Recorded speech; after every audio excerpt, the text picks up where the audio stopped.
శ్రోతలకు నమస్కారం. ఈరోజు మీరు వినబోయే నవల ఆమె గెలిచిందా ఓడిందా, గంటి భానుమతి గారు రచించారు.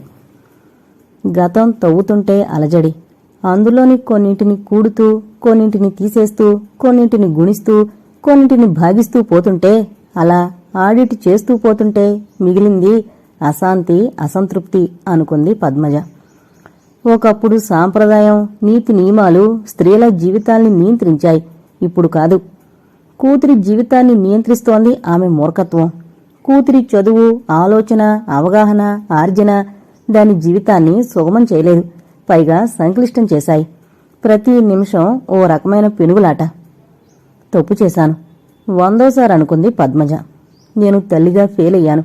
కూతుర్ని సరిగా పెంచలేదు. ఓ మంచి తల్లిని కాదు. తప్పంతా నాదే. తప్పు చేశాను. ఆలోచిస్తూ అలా పడుకుంది పద్మజ. ఆలోచనలకి నిద్ర పట్టదు. అందుకే పుస్తకం తీసి చదవడం మొదలుపెట్టింది. ఆదివారం మధ్యాహ్నం అన్నం తిన్నాక పుస్తకం చదువుతూ ఎప్పుడు నిద్రపోయిందో పద్మజకి తెలియలేదు. కాలింగ్ బెల్ శబ్దం అదే పనిగా వినిపిస్తుంటే మొత్తుగా కళ్ళు తెరిచింది. ఈ సమయంలో వచ్చి నిద్ర పాడు చేశారో అని అనుకుంటూ ఆవలిస్తూ బద్ధకంగా తలుపు తీసింది పద్మజ. ఎదురుగా కూతురు నర్మద. మొత్తు వదిలింది కూతుర్ని చూడగానే. చేతుల్లో షాపింగ్ బ్యాగులు, భుజాన ఓ బ్యాగుతో లోపలికొచ్చి చేతిలో ఉన్నవాటిని, నల్ల కళ్ళజోడ్ని మధ్యలో ఉన్న టీపై పక్కన పెట్టి పొడుగు సోఫాలో వాలిపోయింది. కళ్ళు మూసుకుంది అలసిపోయినట్లుగా. ఏంటింత షాపింగ్ చేశావు? ఏదైనా విశేషమా? సంతోషంగా నర్మదని చూస్తూ అంది పద్మజ. విశేషమా పాడా? ఏం లేదు. ఏదో బజారుకి వెళ్లాలనిపించింది అంతే. మాటల తర్వాత ముందు టీ తాగాలి. తల బద్దలైపోతుంది. టీ కన్నా ముందు చల్లటి మంచినీళ్లు అని చెప్పుల్ని అటు ఇటు వేసేసి కాళ్లు పైకి పెట్టుకుని పడుకుని చేతిని కళ్ళకి అడ్డుగా పెట్టుకుంది. వంటింట్లోకి వెళ్లడానికి తయారైంది పద్మజ. ఫ్యాన్ పూర్తిగా పెట్టు. పద్మజ రెగ్యులేటర్లో నెంబరు పైకి జరిపి వంటింట్లోకి వెళ్ళింది. లోపల నుంచి మంచినీళ్ల సీసా తెచ్చి కూతురికిచ్చింది. సగం లేచి సీసాతోనే నీళ్లు తాగి సీసాని పద్మజకిచ్చి మళ్లీ వాలిపోయింది. ఆదివారం కదా, రాకేష్ కూడా నీతో బజార్కొచ్చాడా? వెనకాలొస్తున్నాడా? నర్మదేం మాట్లాడలేదు. విననట్లుగా ఉండిపోయింది. ఇన్ని సంచులున్నాయి, ఏం కొన్నావు చూడ్నా అంటూనే సోఫాలో కూర్చుని సంచుల్ని కాళ్ల దగ్గరగా లాగి చూడ్డం కోసం వంగింది. సమాధానం చెప్పలేదు. రాకేష్ వెనకాలొస్తున్నాడా అని అడిగింది పద్మజ. లేదు. కదలకుండా కళ్ళు తెరవకుండా సమాధానమిచ్చింది. ఆశ్చర్యంగా కూతుర్ని చూసింది. ఏం, మామూలు రోజుల్లో అయితే అనుకోవచ్చు, ఆదివారం కదా, వచ్చాడేమో నీతో బజారుకి అని అడిగాను. రాకేష్ నాతో బజార్కా? తనకంత సీన్ లేదులే. అనుమానంగా చూసింది కూతురి వైపు. అదేంటి అలా అంటున్నావు? నువ్వు రమ్మనమని అడగలేదా? నేనడిగేంత సమయం ఉందా? నాతో మాట్లాడడానికి టైం ఉండదు. వాళ్ళమ్మ వాళ్ళింటికి వెళ్ళడానికి మాత్రం అంతా టైమే అంది కోపంగా. అతను వాళ్ళమ్మ వాళ్ళింటికి వెళ్తే దీనికింత కోపం రావడం ఏమిటి? అర్థం కాలేదు పద్మజకి. ఎప్పుడెళ్ళాడు? భోంచేసి వెళ్ళాడా? భోజనమా? అంతవరకు ఉంటే బాగానే ఉండేది. పొద్దున్నే టీ తాగేసి వెళ్ళిపోయాడు. అదేం, టిఫిన్ కూడా తినకుండా వెళ్ళిపోయాడా? ఎందుకని? ఏమో, నాకేం తెలుసు. టీ తాగుతూ బ్రేక్ఫాస్ట్ ఏంటి అని అడిగాడు. నేనింకా ఏమీ అనుకోలేదు, ఆలోచించాలి అని అన్నాను. ఏం చేయను అని కూడా అడిగాను. నాకేసి ఎగాదిగా చూసి ఏం చేయనక్కర్లేదులే అని స్నానం చేసి వెళ్ళిపోయాడు. పద్మజకి ఏమనాలో తెలియలేదు. ఇంకా నేనేం చేస్తాను? ఓట్స్ తిన్నాను. నా కోసం ఏదో వండుకొని తిన్నాను. భోజనానికి రాదలుచుకోలేదు. ఇప్పుడు ఆ మెహదీపట్నంలో లంచ్ చేస్తుంటాడు అంది కోపంతో. పద్మజకి కొత్తగా అనిపించింది. భోజనం చేస్తున్నానని అన్నాడా? లేదు, కానీ మెహదీపట్నంకి వెళితే మాత్రం భోంచేసొస్తాడు. అయినా ఇది మొదటిసారి కాదు, ఎప్పుడూ అంతే. మధ్యాహ్నం 12 గంటల వరకు ఎదురు చూసి చూసి ఏదో తినేసి కూర్చున్నాను. ఫోన్ చేయలేదు, నేను కూడా చేయలేదు. ఇంకేం చేయాలో తోచక బజార్కొచ్చాను. తోచకపోతే బజార్కొస్తారా? పద్మజ ఆశ్చర్యపోయింది. బజార్కెళ్ళావు, అక్కడి నుండి ఇక్కడికొచ్చావు. మరి ఈ లోపుగా రాకేష్ వస్తే ఎలా? తన దగ్గర తాళం చెవి ఉందా? ఆలోచించింది నర్మద. లేదనుకుంటాను. నేను ఇంట్లోనే ఉంటాననుకుని తాళం చెవి తీసుకువెళ్ళకపోవడానికి ఛాన్స్ ఎక్కువుంది. ఇంటికొస్తే ఏం చేస్తాడు? నువ్వు బయటకెళ్తున్నానని ఫోన్ చేసి చెప్పకపోయావా? ఏం, తను ఫోన్ చేయొచ్చు కదా, లంచ్కి రాను నువ్వు తినేయని. తను చేయకపోతే నేనెందుకు చేస్తాను? అయినా ఆదివారం కదా, ఇంట్లో ఉండకుండా పొద్దున్నే వెళ్ళిపోతే ఎలా? పద్మజ కూతుర్ని చూసి జాలిపడింది. పరిపక్వత లేకుండా ఉన్న కూతుర్ని చూస్తుండిపోయింది. తనలాగా ఆలోచించడం లేదు. ఆలోచిస్తే ఈరోజు నర్మద కాపురం ఇలా ఉండేదా?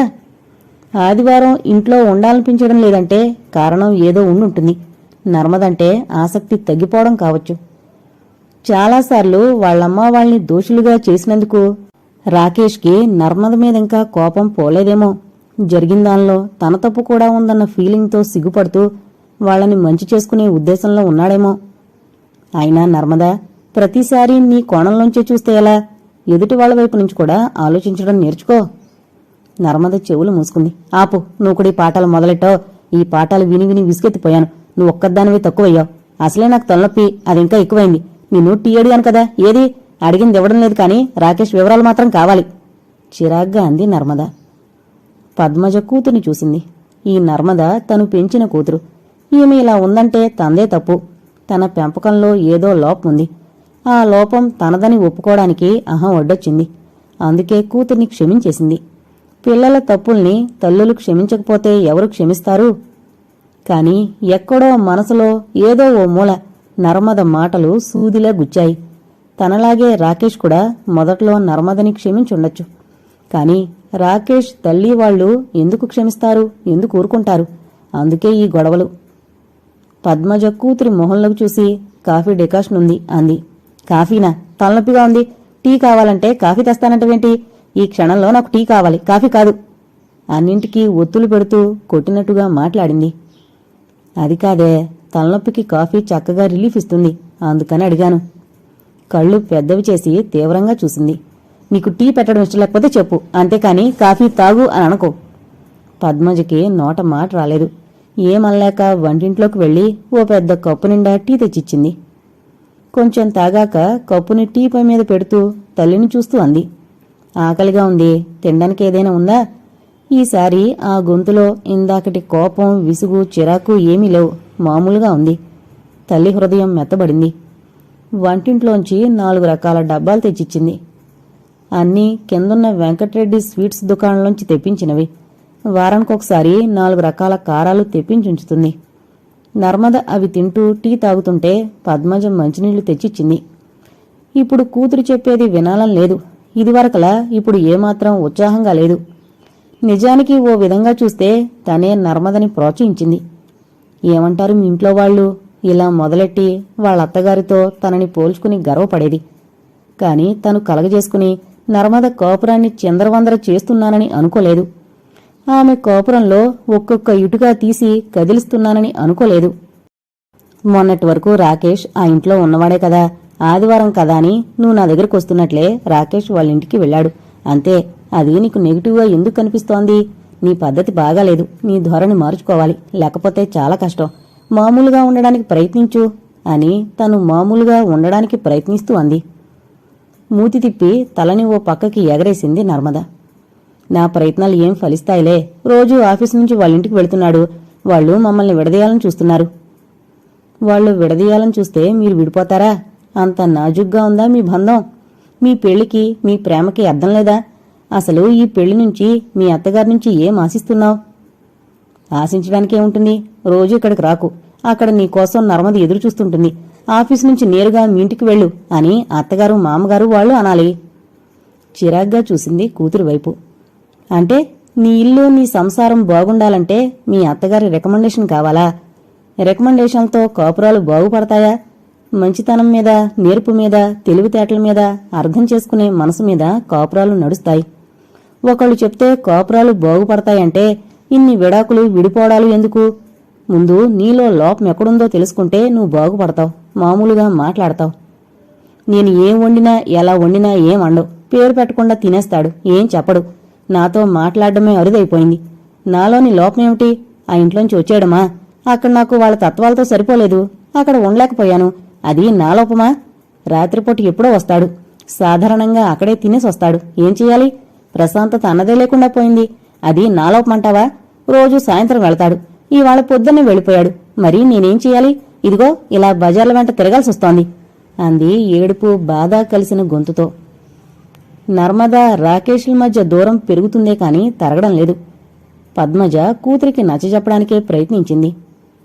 రాకేష్ నీ ఒక్కడివాడే అనుకోవడం అవివేకం, అజ్ఞానం. నీకో ఉద్యోగం వస్తే నీకో యావిగేషన్ ఉంటుంది, ఇంత ఖాళీ ఉండదు. పని పాట లేకపోతేనే అన్ని పిచ్చి ఆలోచనలు వస్తాయి.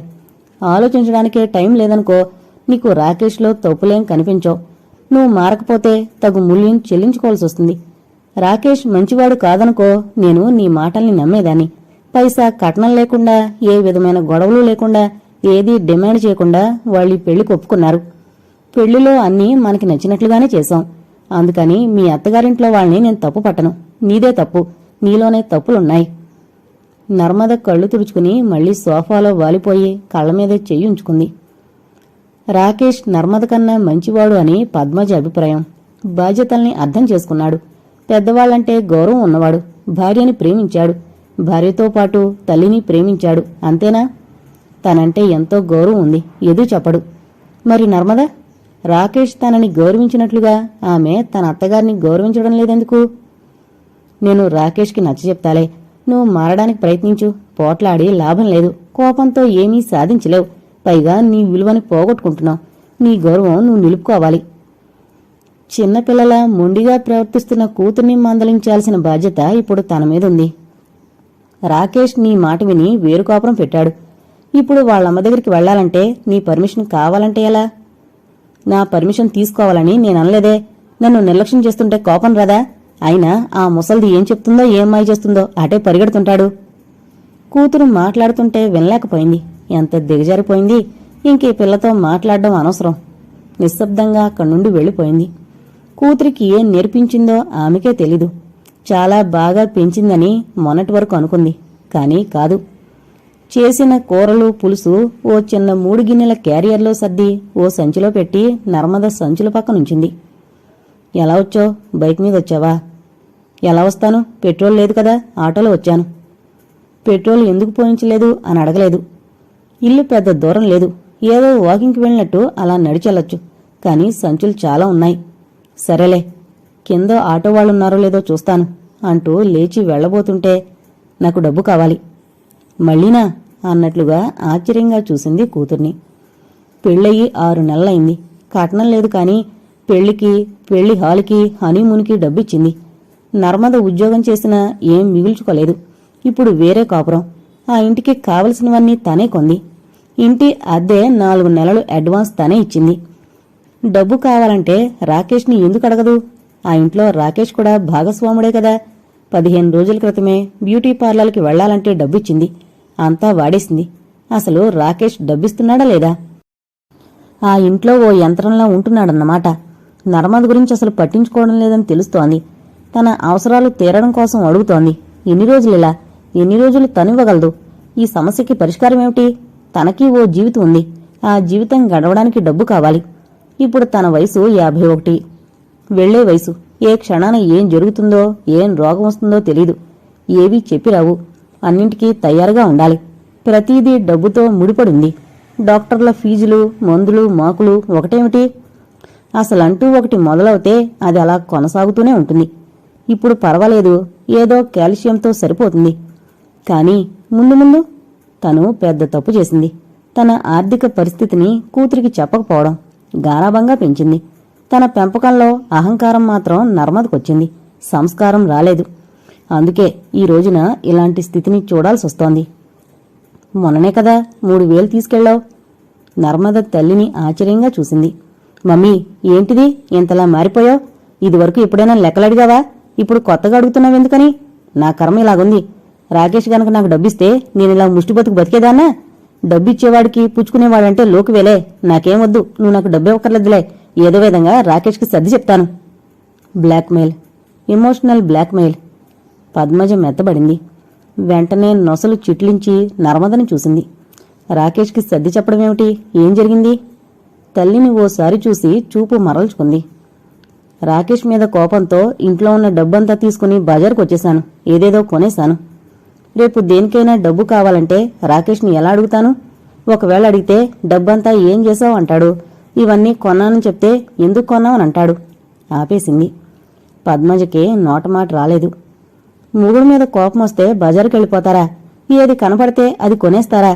అది నిజంగా కావాలో వద్దో, అవసరం ఉందా లేదా అన్న ఆలోచన అక్కర్లేద్దా? ఈ పిల్లంటి ఇలా తయారైంది, పిచ్చి పడుతోందా? ఏదన్నా సైకియాట్రిస్ట్ దగ్గరికి తీసుకెళ్లాలా? అందుకని డబ్బు ఇవ్వమంటావా? ఇస్తాను, కానీ ఇది మొదలు కాదు. ఇలా ఎన్నోసార్లు తీసుకున్నావు, కానీ నువ్వు అడగడం మాత్రం ఆగలేదు. రాకేష్ కన్నా తక్కువ జీతం వాళ్ళు ఎంతో చక్కగా కాపురాలు చేసుకుంటున్నారు. నీ ఆదాయం ఎంతుందో, ఎంత ఖర్చు పెట్టుకోవాలో ఒకళ్ళు చెప్పనక్కర్లేదు. ఆ మాత్రం తెలియకపోతే ఆపే. నాకు మొదట్నుంచి ఏం కావాలో అది కొనుక్కోవడం మాత్రమే నేర్పించావు. ఎప్పుడైనా అవసరమైనవి డబ్బు జాగ్రత్త గురించి నేర్పించావా? లేదు. అలాంటప్పుడు ఆదాయం, ఖర్చులు ఆదా చేయడం లాంటివి ఎలా తెలుస్తాయి? కాబట్టి నాకు రాదు. కూతురు వేసిన నిందకు విస్తుపోయింది. ఇది నేర్పించనక్కర్లేదు. ఈ ఇల్లు నాది, దాన్ని నిలుపుకోవాల్సిన బాధ్యత నాది. దీని మంచి గురించి ఆలోచించాలి అని అనుకుంటే అన్నీ దానంతట అవే వస్తాయి. నన్ను అన్నావు కదా నేర్పించలేదని. అదే నిజమైతే దానికి నేను సిగ్గుపడుతున్నాను. మన డబ్బు అంటూ పెంచాను. అదే భావం ఇంకా నీలో ఉంది, అందుకే అడుగుతున్నావు. కోపంగా చేతిలో ఉన్న బ్యాగ్ని మంచం మీదకి విసిరేసింది. అవును, నీ డబ్బు నాదని అనుకున్నాను, అందుకే అంత ధైర్యంగా అడుగుతున్నాను. అయినా నువ్వింతకు ముందు ఎప్పుడు ఇలా మాట్లాడలేదు. చాలా మారిపోయావు. అన్నింటికీ లెక్కలు అడుగుతున్నావు. నీకేం, నిన్నెవరూ అడిగేవారు లేరు. నీకంతా స్వతంత్రం. ఆ స్వతంత్రం నాకు లేకుండా చేశారు. ఉద్యోగం చేసుకుంటుంటే నువ్వే మానిపించావు. ఇప్పుడేమో నీతులు చెప్తున్నావు. నీకు జీతం కూడా ఎక్కువే. ఇంటద్దె లేదు, కానీ మాకలా కాదు. ఇంటద్దె 10,000, మెయింటెనెన్స్, కరెంటు అన్నీ ఎక్స్ట్రానే కదా. ఇంటద్దె లేకపోతే ఆ 10,000 మిగిలే కదూ. పని మనిషి, పాలు ఏది తప్పదు. అన్నీ కావాలి, అన్నీ ఖరీదే. చిరాకేసింది కూతురు మాటలకి. సంసారం అన్నాక అన్నీ ఉంటాయి, అన్నీ కావాలి. ఇది ప్రతి సంసారంలో ఉండేదే. ఈ ప్రపంచంలో నువ్వు ఒక్కదానివే కాదు సంసారం చేస్తోంది. రాకేష్ కన్నా తక్కువ జీతం వాళ్ళున్నారు. వాళ్ళంతా బతకడం లేదా? నాతో పోలికేమిటి? నేను నీలా కోపం వచ్చి బజార్ల వెంబడి తిరిగి కనబడింది కొనేలేదు. అయినా రాకేష్ నీకు సరిగా డబ్బివ్వడం లేదా? ఏంటి నీ ప్రాబ్లం? వాళ్ళింటికి డబ్బిస్తున్నాడు, ఎంత ఇస్తున్నాడో నాకు తెలీదు. అందుకని లోటొస్తోంది. మరి లోటొస్తుందని తెలిసి ఈ షాపింగ్ చేస్తావా? ఏం చేయను, రాకేష్ మీద కోపం వచ్చింది. ఆ ఇంట్లో ఆ క్షణాన ఉండబుద్ధి కాక బయటకొచ్చాను. కూతురు ఎంత భయంకరమైన పరిస్థితుల్లో ఉందో పద్మజకు అర్థమైంది. ముందు ముందు డిప్రెషన్లోకి దారితీస్తుందేమో. కూతుర్ని చూసి జాలిపడింది. మామూలుగా అయింది. మంచం మీద కూర్చుంది నర్మద.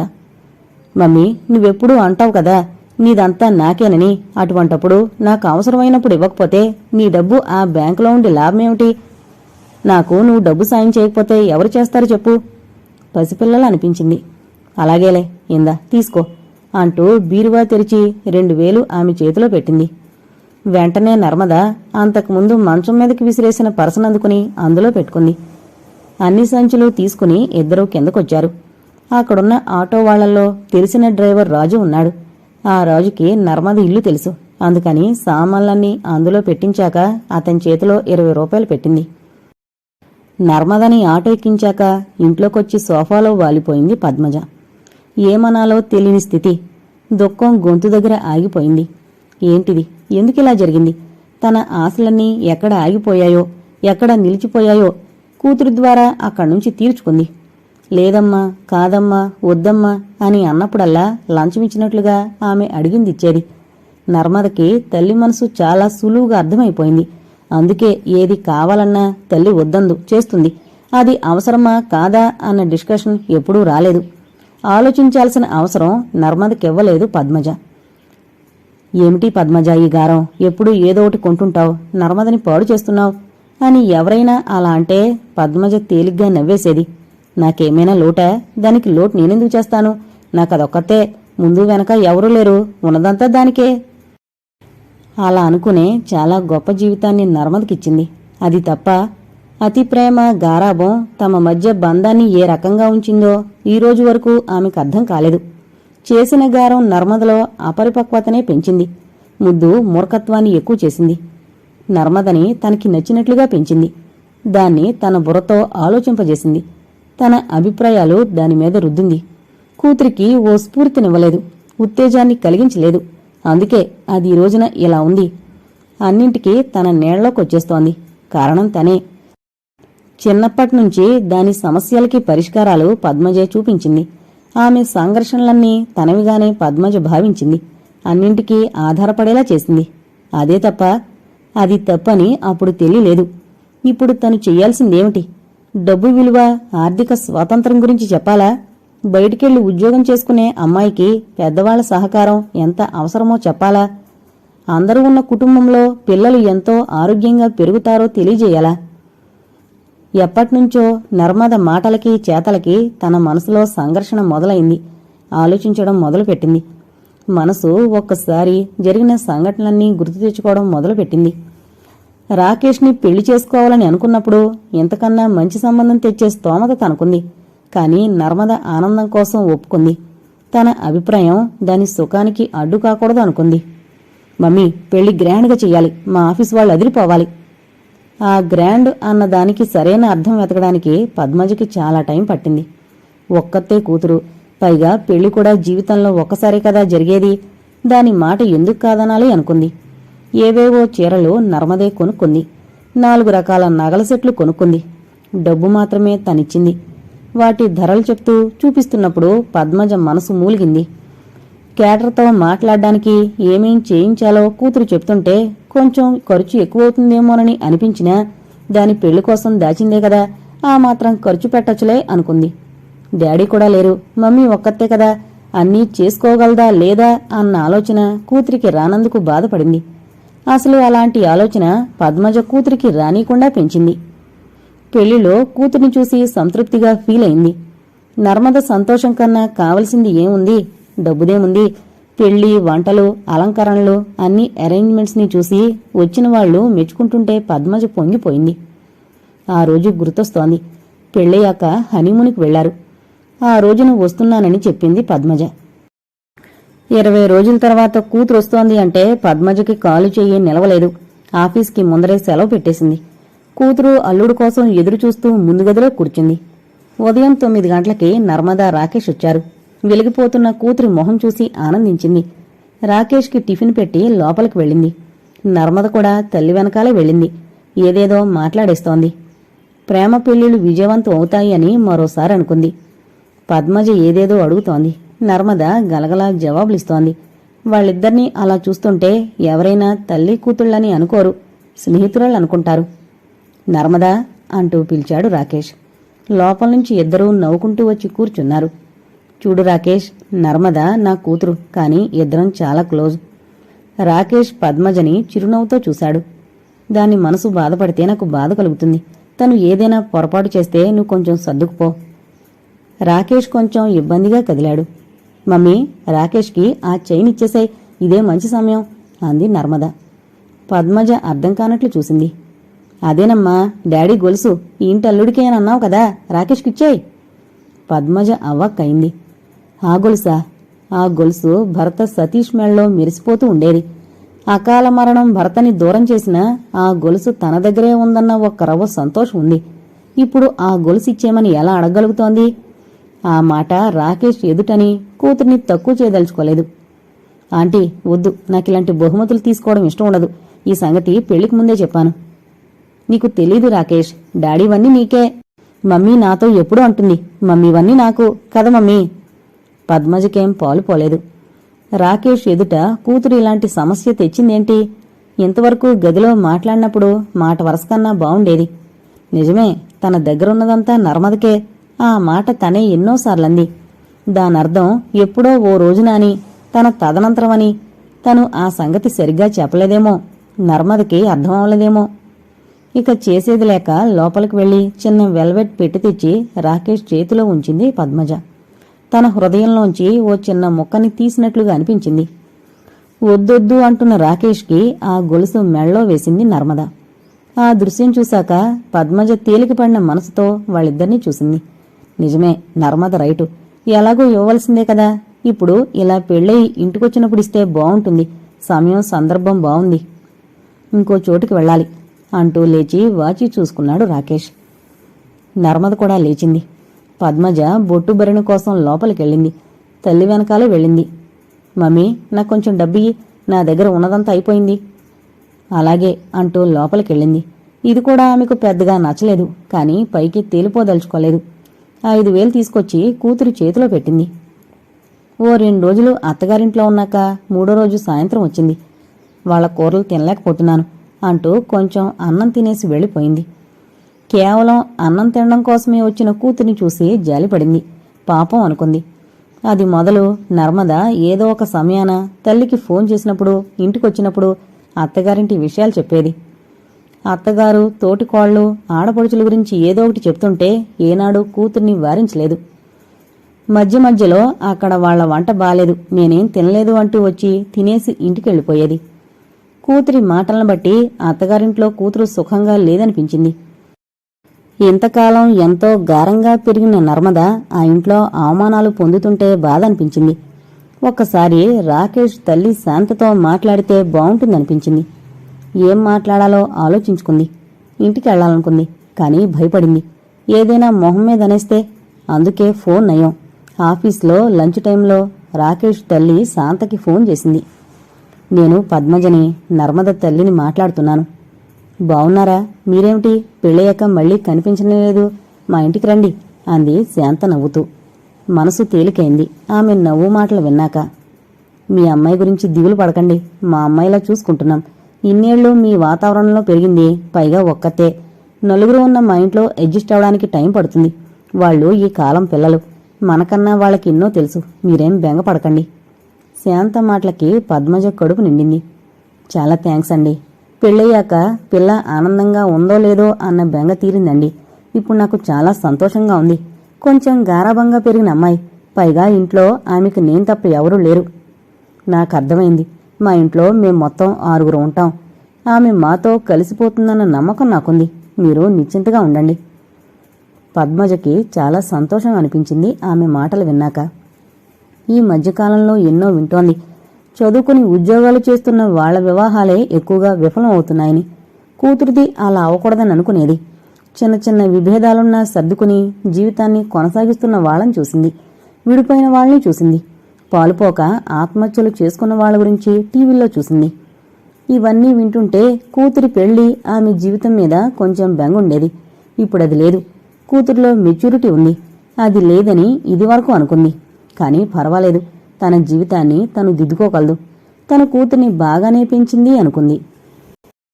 ఓ నెల రోజులయ్యాక, ఏమో మమ్మీ, నేను ఈ ఇంట్లో ఏమనలేకపోతున్నాను, నాకు అసలు నచ్చడం లేదు.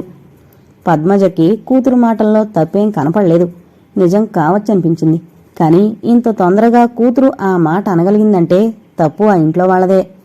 కొత్తగా పెళ్లైన అమ్మాయి ఇంటికొస్తే మొహమాటం కొత్త పోగొట్టాల్సిన బాధ్యత ఆ ఇంట్లో వాళ్లదే. శనివారం పొద్దునే వచ్చింది. గలగల కూతురు మాట్లాడుతుంటే పద్మజకి ఏదీ అడగాలనిపించలేదు. రాకేష్ వస్తాడా? లేడు, బెంగళూరు వెళ్ళాడు. రాకేష్ లేనప్పుడు అక్కడ ఉండాలనిపించలేదు. చీటికి మాటికి నీ దగ్గరికి వస్తానని మా తోటి కోడలకి ఈర్ష. రాకేష్కి నువ్విచ్చిన గొలుసు ఆమె కళ్ళెత్తి చూడలేదు. అమ్మా, నాక్కూడా అలాంటి గొలుసు చేయించవా అని మా ఆడపడుచు అంది. బంగారం చాలా ఖరీదుగా ఉంది, తగ్గినప్పుడు చూడచ్చులే అని అన్నారు. నాకున్నంత బంగారం వాళ్ళెవరికీ లేదు. అందుకే జలసి. ఆ జలసీతో ఎప్పుడూ నా మీద ఏదో ఒకటి చెప్పుకుంటుంటారు. కూతురు ఓ చిన్నపిల్లలా అనిపించింది ఆ మాటలు విన్నాక. నువ్వు విన్నావా? వాళ్ళు మాట్లాడుకునేది నీ గురించేనని నీకు బాగా తెలుసా? అపనమ్మకంగా అంది పద్మజ. నేను వినలేదు, కానీ నాకు వాళ్ళ చూపులను బట్టి ఊహించుకోగలను. వాళ్లతో కలిసి ఉన్నాం. పద్మజకి కూతురు మాటలు నచ్చలేదు. పెళ్ళైన ఓ నెలకే విడిగా ఉంటే అందరూ ఏమనుకుంటారు? ఈ రోజుల్లో విడిగా ఉండడం అంటే గొడవలు ఉన్నాయన్నమాటే. కాని నర్మదింట్లో గొడవలు ఎంతవరకు లేవు అని అనుకోవాలి. ఎందుకంటే పెద్ద కొడుకు పెళ్ళై 6 ఏళ్లయింది. ఓ కొడుకున్నాడు. ఆమె కూడా ఉద్యోగం చేస్తోంది. ఇంజనీరింగ్ చదువుతున్న కూతురుంది. ఇన్నేళ్లు కలిసి ఉన్నవాళ్లు ఇప్పుడు రెండో కొడుకు పెళ్ళవగానే విడిపోవడం అన్నది బావుంటుందా? కనీసం ఓ 6 నెలలైనా ఉంటే బావుంటుంది. అప్పుడే అలా అనేస్తే ఎలా? బావుండదు. ఇంకా కొన్ని రోజులుండు, చూసేవాళ్లకి బావుండదు, వినడానికి అసలు బావుండదు. మొదటిసారి కూతురు వైపు నుంచి కాకుండా అవతల వైపు నుంచి ఆలోచించింది పద్మజ. నర్మద అయిష్టంగానే వెళ్లిపోయింది. పద్మజ మర్నాడు ఆఫీసులో కొలీగ్ మాలతికి చెప్పాలనుకుంది. కానీ చెప్పలేదు. ఏదో అడ్డొచ్చింది. లంచ్ టైంలో నర్మద ఫోన్ చేసింది. పద్మజకి తెలుసు ఆమె ఏం చెప్తుందో. అత్తగారింట్లో తనకి ఏం జరిగిందో చెప్తుంది. పద్మజ జవాబుగా నచ్చచెప్తుంది. రోజూ జరిగేది అదే. పెళ్ళైన అమ్మాయిలు అందరూ ఇలాగే ఉంటారా?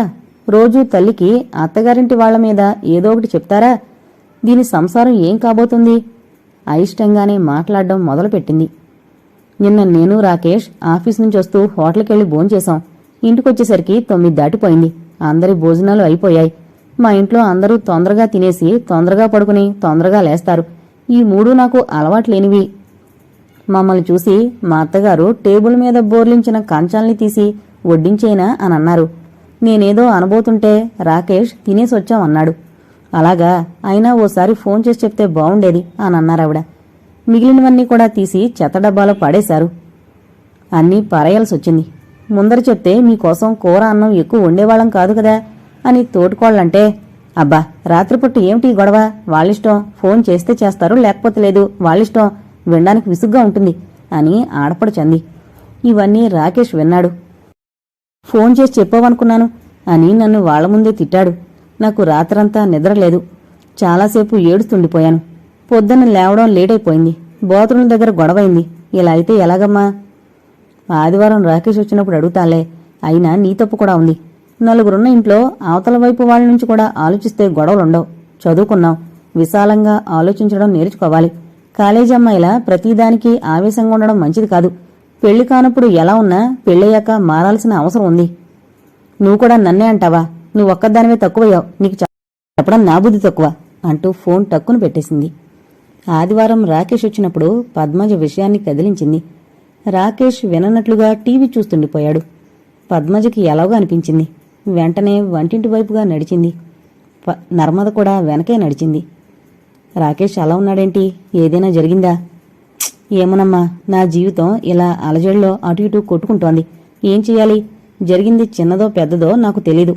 మా ఇంట్లో మా తోటికోళ్లు, బావగారు, మామగారు, ఆడపడుచు, రాకేష్ బయటకు వెళ్లేవాళ్లు. అందరికీ టిఫిన్ బాక్సులు ఇవ్వాలి. చపాతీలు, కూర తీసుకువెళ్లేవాళ్లున్నారు. అన్నం తీసుకుని వెళ్లేవాళ్లున్నారు. మొదట్లో నా బాక్సును కూడా వాళ్లే కట్టిపెట్టేవారు. ఓ 4 రోజుల నుంచి నా బాక్సుని తయారు చేయడం లేదు. నేనేం అనకుండా బయట తింటున్నాను.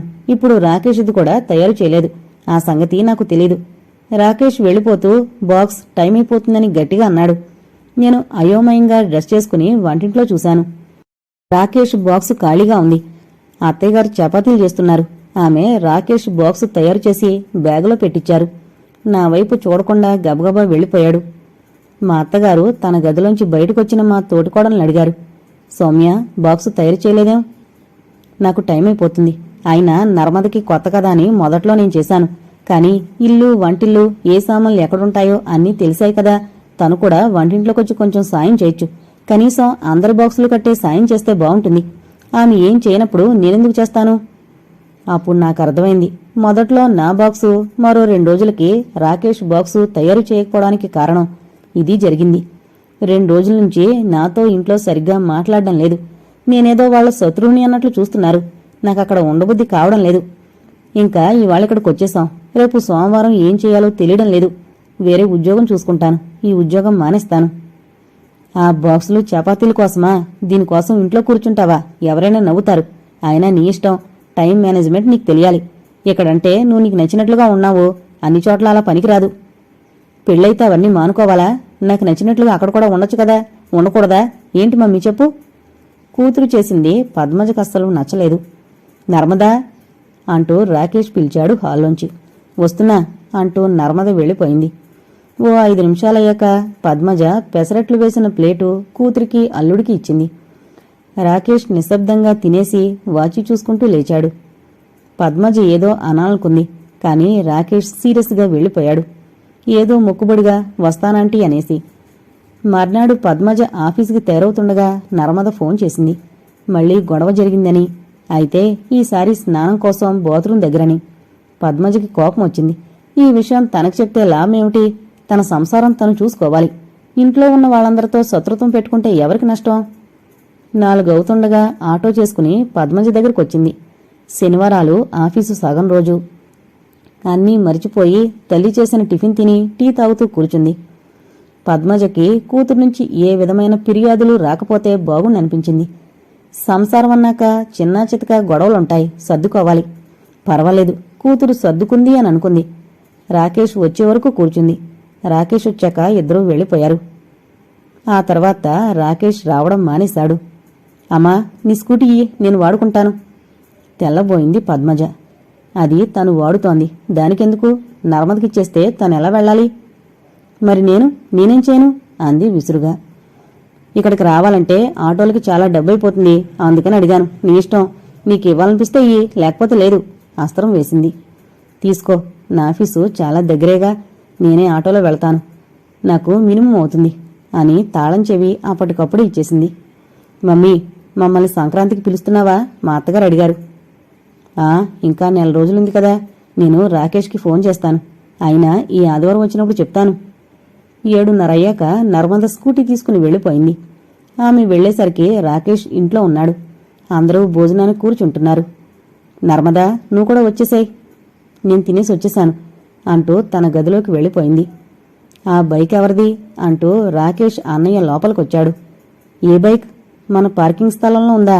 నేను చూడలేదే, ఇందాక లేదేమో, ఇప్పుడు ఎవరైనా పెట్టుంటారేమో అన్నాడు రాకేష్. అది నాది, డ్రెస్ మార్చుకుని నైటీ వేసుకుని వచ్చింది నర్మద. నాదే, మా అమ్మిచ్చింది అంది గర్వంగా తోటి కోడలను చూస్తూ. ఆమె నర్మదని ఓసారి చూసి అందరికీ వడ్డించడం మొదలుపెట్టింది. నర్మదకి తను వాళ్ళందరికన్నా గొప్ప అన్నట్లు ఫీల్ అయింది. ఆ మర్నాడు తల్లినడిగి 200 తీసుకుంది. నా బండి కోసం పెట్రోల్ డబ్బుని రాకేష్ని ఎలా అడగను? పద్మజకి ఏమనాలో తెలియలేదు. నిశ్శబ్దంగా డబ్బిచ్చింది. కిందున్న ఉడిపి హోటల్లోంచి టిఫిన్ తెప్పించాక ఇద్దరూ తిన్నారు. ఇంట్లో చెప్పావా ఇక్కడ తినొస్తానని?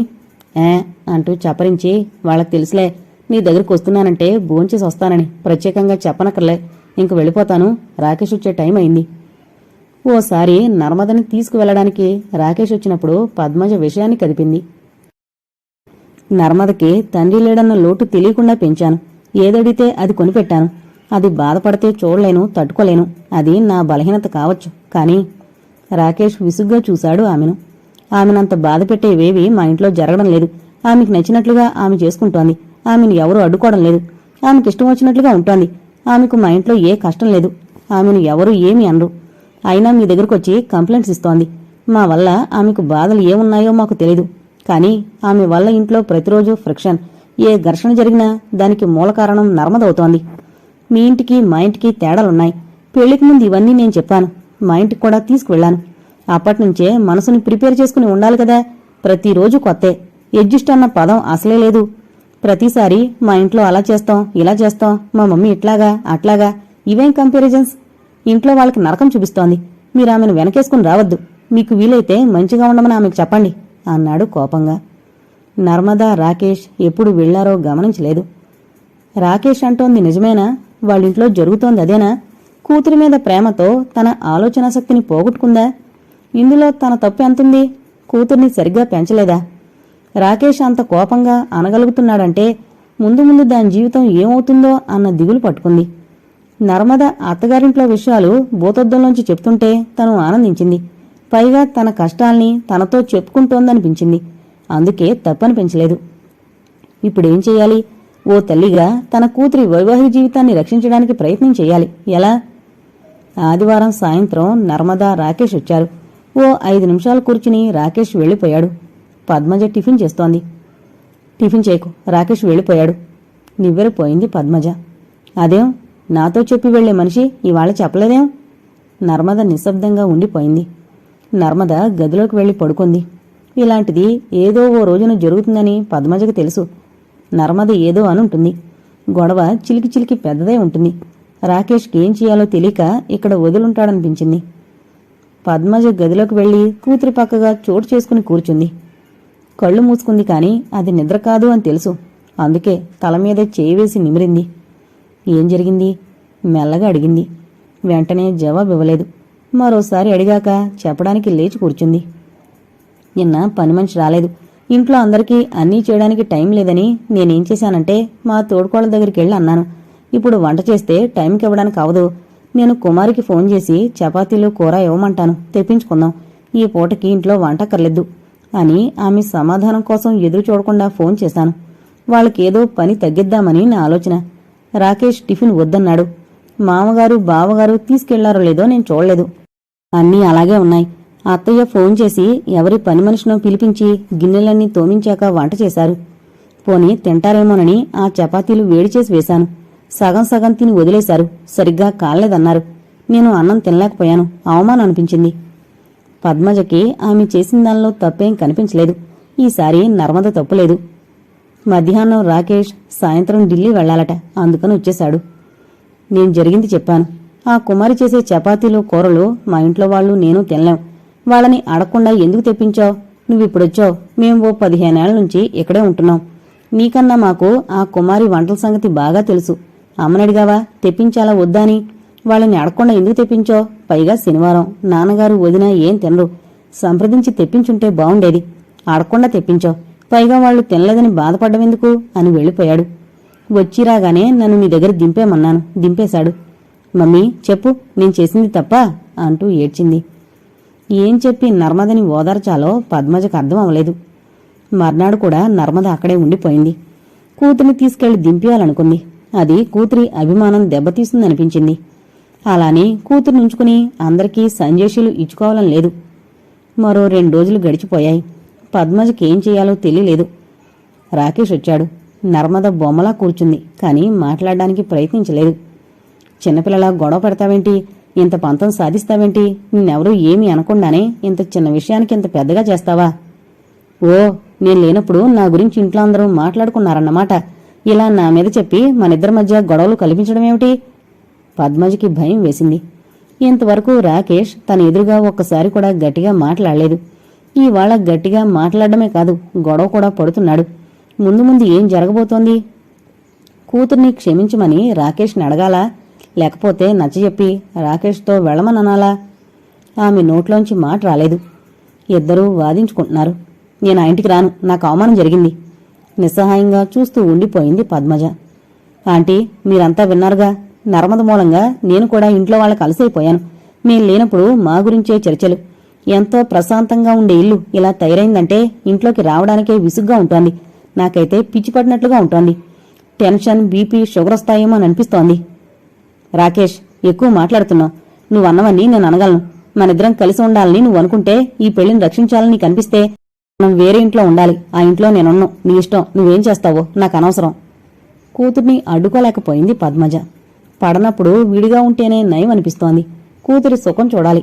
ఇంకా అత్తగారి సంగతెందుకు? తల పట్టుకుని కూర్చుండిపోయాడు. ఓ 10 నిమిషాలయ్యాక వెళ్ళిపోయాడు. మరో 4 రోజులు గడిచిపోయాయి.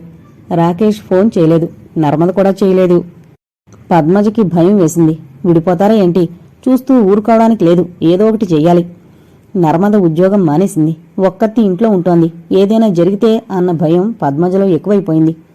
నేను ఓసారి రాకేష్ ఇంటికి వెళ్ళొస్తాను. మీరు చేస్తున్న తప్పుని పెద్దవాళ్ళం చూస్తూ ఎలా ఊరుకోగలం? ఇంకా ఇది ముదరకముందే కాపురాన్ని సరిచేయాల్సిన బాధ్యత మా మీదుంది. ఆవిడ్ని కలుసుకుని మాట్లాడతాను. తాడు తెక్కుండా ఎలా మీకు నచ్చజెప్పాలో ఆలోచిస్తాం. నర్మద ఇంతెత్తున లేచింది. నువ్వే ఎందుకు వెళ్ళి మాట్లాడాలి? నాకిష్టం లేదు. వెళ్ళకు, మాట్లాడద్దు. నువ్వు వెళ్ళావంటే చూసుకో ఏం జరుగుతుందో. తాండవం చేస్తున్నట్లుగా కోపంతో అటు ఇటు పచార్లు చేస్తున్న కూతురి మొహం చూసి భయపడింది. కూతురి సంగతి తెలియంది కాదు. చిన్నప్పటినుంచి అంతే. పంతం పట్టి అన్నీ సాధించుకునేది. అప్పుడు వేరు, ఇప్పుడు వేరు. ఇది కాపురం. ఈ పంతాలతో ఇద్దరూ విడాకులు కావాలనుకుంటే? అయినా తను రాకేష్ తల్లితో మాట్లాడిన సంగతి నర్మదకి తెలియాల్సిన పనే ఉంది. ఆఫీసు నుంచి రాకేష్ ఇంటికి వెళ్ళొచ్చేస్తుంది. ఇప్పుడు కూతురు మాటలు విని ఆవిడతో మాట్లాడకపోవడం మంచిది కాదు. ఆవిడతో మాట్లాడాలి. బ్లాక్మెయిల్ చేయకు. మీ కాపురంలో ఏం జరుగుతుందో అనే భయం నాకుంది. నీకు లేకపోవచ్చు. భలే దానివమ్మా. ఆ భయం మనిద్దరికీ ఎందుకుండాలి? రాకేష్కి వాళ్ళమ్మ కూడా ఉండాలి కదా. నీకు నేనెంతో, ఆవిడికి రాకేషు అంతే కదా. అది కాదు నర్మదా. చూస్తూ చూస్తూ చిన్నపిల్లల్లా ప్రవర్తిస్తున్న మిమ్మల్ని సరైన మార్గంలో పెట్టాల్సిన బాధ్యత మా మీదుంది. వద్దమ్మా, ఈ పెళ్లి చేసుకుని ఎన్నాళ్ళు సుఖపడింది లేదు. ఈ సుఖం ముందు ముందు ఉండదేమోనన్న భయం నాకు లేదు. హాయిగా పెద్దలు కుదిరిచిన పెళ్ళైతే తప్పుని పెద్దవాళ్లు వాళ్ల మీద కూడా వేసుకుంటారు. ఇది మేమిద్దరం కలిసి ప్రేమించుకుని నిర్ణయించుకున్న పెళ్లి. దీని పర్యవసానం మేమే అనుభవించాలి. రాకేష్ వచ్చి వేరే ఉందాం అని అంటేనే నేను మళ్లీ రాకేష్ దగ్గరికి వెళతాను, లేకపోతే లేదు. ఇప్పుడు నువ్వు వెళితే మనం చీప్ అయిపోతాం. మనకు కూడా అభిమానాలుంటాయి. అవమానం అంటే మనకు కూడా తెలుసు. జరిగింది దులిపేసుకోవడానికి మన చర్మం ముద్దుబారిపోలేదు. కూతురు మాటలో సగం నిజం ఉంది, మిగిలిన సగం మూర్ఖత్వం. ఏదో ఒకటి చెయ్యాలి. ఎలా కాపురాన్ని సేవ్ చెయ్యాలి? రాకేష్ ఇంటికి వెళితే అవమానకరంగా మాట్లాడితే దానికన్నా ఫోన్లో మాట్లాడితే బావుంటుంది. ఆవిడ ఎలా మాట్లాడినా తన మొహం భావాలు ఏమీ కనపడదు. ఫోన్ చేసింది. పద్మజ ఊహించినట్లుగానే రాకేష్ తల్లి శాంత కొంచెం తీవ్రంగానే మాట్లాడింది. మీ అమ్మాయి మీకు గారాబం కావచ్చు, ఆమెని బాధ పెట్టే విధంగా మీరు ప్రవర్తించకపోవచ్చు. కానీ అదే విధంగా మా ఇంట్లో ఎలా కుదురుతుంది? మీరు మాకన్నా ఆర్థికంగా అధికంగానే ఉండుండొచ్చు. అంత మాత్రాన అలాగే మా ఇంట్లో నలుగురున్న ఇంట్లో జరగాలంటే ఎలా కుదురుతుంది? మొదట్లో కొత్త అని అనుకున్నాం. పెళ్ళయి 4 నెలలైంది. ఇంకా ఓ అతిథిలా ఉండాలనుకుంటే ఎలా? పనులు ఎలా సాగుతాయి? హాస్టల్లో ఉన్నట్లుగా ఉంటే ఎలా? పొద్దుక్కాక లేచి వెంటనే బాత్రూం ఖాళీగా లేదంటే ఎలా? ఉన్నవి 3 బాత్రూంలు. అయితే ఒక బాత్రూం పని మనిషికి సరిపోతుంది. పొద్దున్నే వెళ్లాల్సిన వాళ్లు 5గురు. 5 బాత్రూంలుండే ఓ పెద్ద మహల్ కాదు కదా మా ఇల్లు. ఏదో 3 పడగ్గదులిల్లు. అంతేకాని లేచిన వెంటనే బాత్రూం ఖాళీగా ఉండాలంటే ఎలా కుదురుతుంది? అమ్మాయితో పోటీకొస్తుంది, కోడలతో పోటీకొస్తుంది. ఇలా అందరితో గొడవపడి ఏం సాధించాలనుకుంటోంది? ఈ ఇంట్లోని విషయాలు, పరిస్థితులు పెళ్లికి ముందే తెలుసు. అవన్నీ అర్థం చేసుకుని ఓ సభ్యురాలుగా ఉండాలి. అంతేకాని ఓ గెస్ట్లా కాదు. ఒప్పుకుంటాను. ఇన్నేళ్లు ఓ వాతావరణంలో పెరిగి అకస్మాత్తుగా మరో వాతావరణంలో ఇమడ్డానికి కొంచెం సమయం పడుతుంది. కాని మరీ ఎక్కువగా చేస్తుంది. కావాలని చేస్తోందా అని అనిపిస్తుంటోంది. శని ఆదివారాలు ఎక్కడికెళ్తుందో చెప్పదు. చెప్తే మాకు ఈర్షగా ఉంటుందట. అవేం మాటలు? మాకెవరికి బయటికి వెళ్లడం రాదా? పనుంటే వెళతాం. కొత్తగా పెళ్ళైంది కాబట్టి వాళ్లు వెళ్తారు. అంతదానికే అంత మిడిసిపాటా? భోజనానికి వచ్చేది రాంది ఏ సంగతి చెప్పదు. అన్నీ అలా మిగిలిపోతాయి. పొద్దున్న వండుకున్నవి మిగిలిపోతే పర్వాలేదు, రాత్రి వేడి చేసుకుని తినొచ్చు. కాని రాత్రి మిగిలిపోయినవి పని మనిషికి ఇవ్వాల్సిందే, లేకపోతే పారేయాల్సొస్తుంది. రాకేష్ ముందు నర్మదని అనలేం. వింటే రాకేష్ మా గురించి ఏమనుకుంటాడు? తన భార్యని మేమేదో అనేస్తున్నాం అని అనుకోవచ్చు.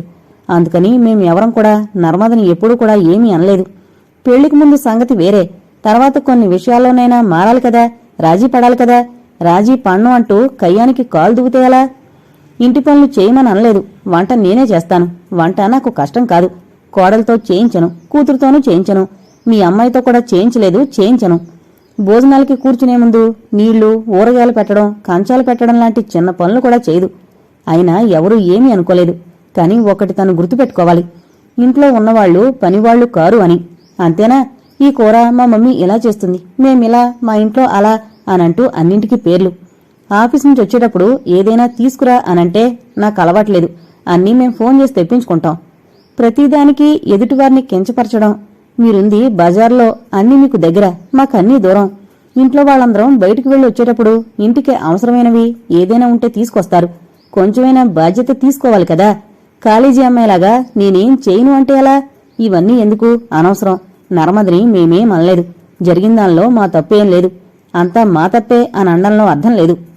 నర్మద తనంతట తానే వెళ్ళింది. తానే రావచ్చు, లేదా మీరిద్దరూ వచ్చినా పర్వాలేదు అనంది శాంత. పద్మజ ఏం మాట్లాడలేదు. ఆమె మౌనాన్ని శాంత అర్థం చేసుకున్నట్లుంది. నేను చెప్పాల్సింది చెప్పాను. మీకు పెద్ద సంజాషులు ఇవ్వాల్సిన అవసరం లేదు. మీరు మీ అమ్మాయి వెర్షన్ విన్నారు కాబట్టి అసలు జరుగుతుందేమిటో మా వైపు నుంచి చెప్పాలని చెప్పాను. ఏదో నర్మద మీద నేరం చెప్పినట్లు అనుకోవద్దు. ఏదో తప్పులు చేసింది, దాన్ని క్షమించేయండి అని అనడానికి పద్మజకి నోరు రాలేదు. వ్యక్తి స్వేచ్ఛ లేకపోతే జీవితం గిడసబారిపోతుంది అనే సూక్తిని నమ్మే వ్యక్తి పద్మజ. కాని నర్మద స్వేచ్ఛ ఆమెని కుచించుకునేలా చేసింది. మనసు వెక్సించలేదు. నేను నర్మదకి నచ్చజెప్తాను అని మాత్రం అనగలిగింది. ఆవిడ అటు ఫోన్ పెట్టేసినట్లనిపించింది. తను కూడా ఫోన్ పెట్టేసింది. జరిగింది వడ్లగింజలో బియ్యపు గింజ. చాలా చిన్నది. కాని పంతానికి పోతే నర్మద జీవితం పాడవుతుంది. ఏదైనా డాక్టర్ దగ్గరికి తీసుకువెళ్లి కౌన్సిలింగ్ చేయిస్తే మంచిదా? తను చెప్తే వింటుందా? లేకపోతే ఎవరితో చెప్పించాలి? రాకేష్ రాలేదు, ఫోన్ చేయలేదు. పద్మజకి భయంగా ఉంది. నర్మదకి ఉద్యోగం కూడా రాలేదు, ఇంట్లోనే ఉంటోంది. అత్తగారింటికి వెళ్లమని 1-2 సార్లు చెప్పింది. నేను కూడా వస్తాను, వెళదామంది.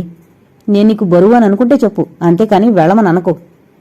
నర్మద ఇక్కడే ఉంటోంది, ఏదైనా విశేషమా అని ఆ బిల్డింగ్ వాళ్ళు అడుగుతుంటే ఓ వెర్రి నవ్వు నవ్వింది. ఇన్నేళ్లు ఇక్కడే ఉంది కదా, ఆ మమకారం ఇంకా దాన్ని వదలడం లేదు. కొన్ని రోజులున్నాక వెళ్ళిపోతుంది.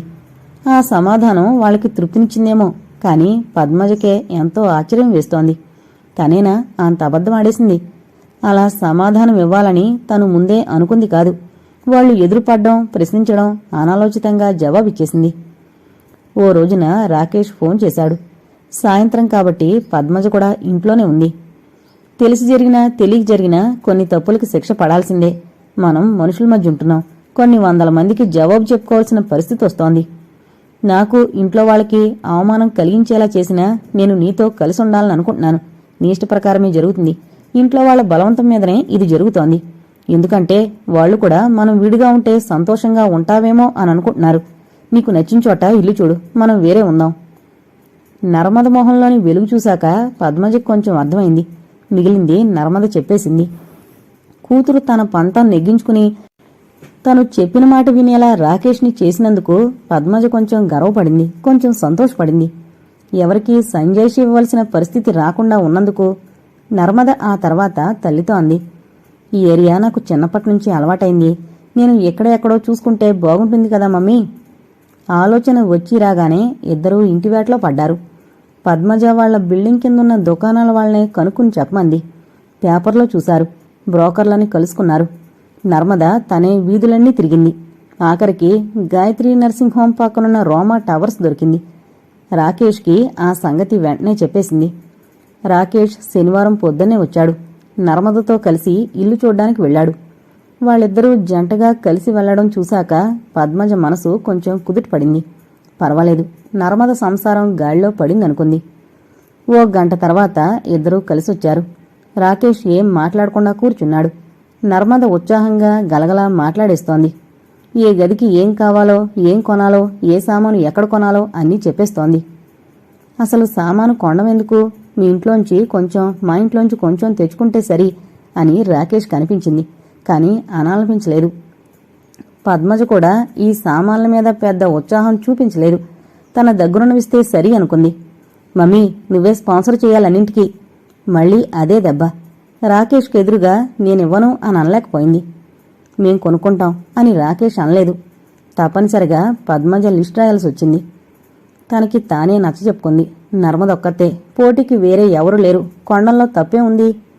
తల్లి కూతుళ్ళిద్దరూ ఏమేం కావాలో రాసుకుంటుంటే రాకేష్ తనకేం పట్టనట్టు ఏదో పేపర్ చూస్తున్నాడు. రాసిన లిస్ట్ని బ్యాగులో పెట్టుకుని పద్మజ లేచింది.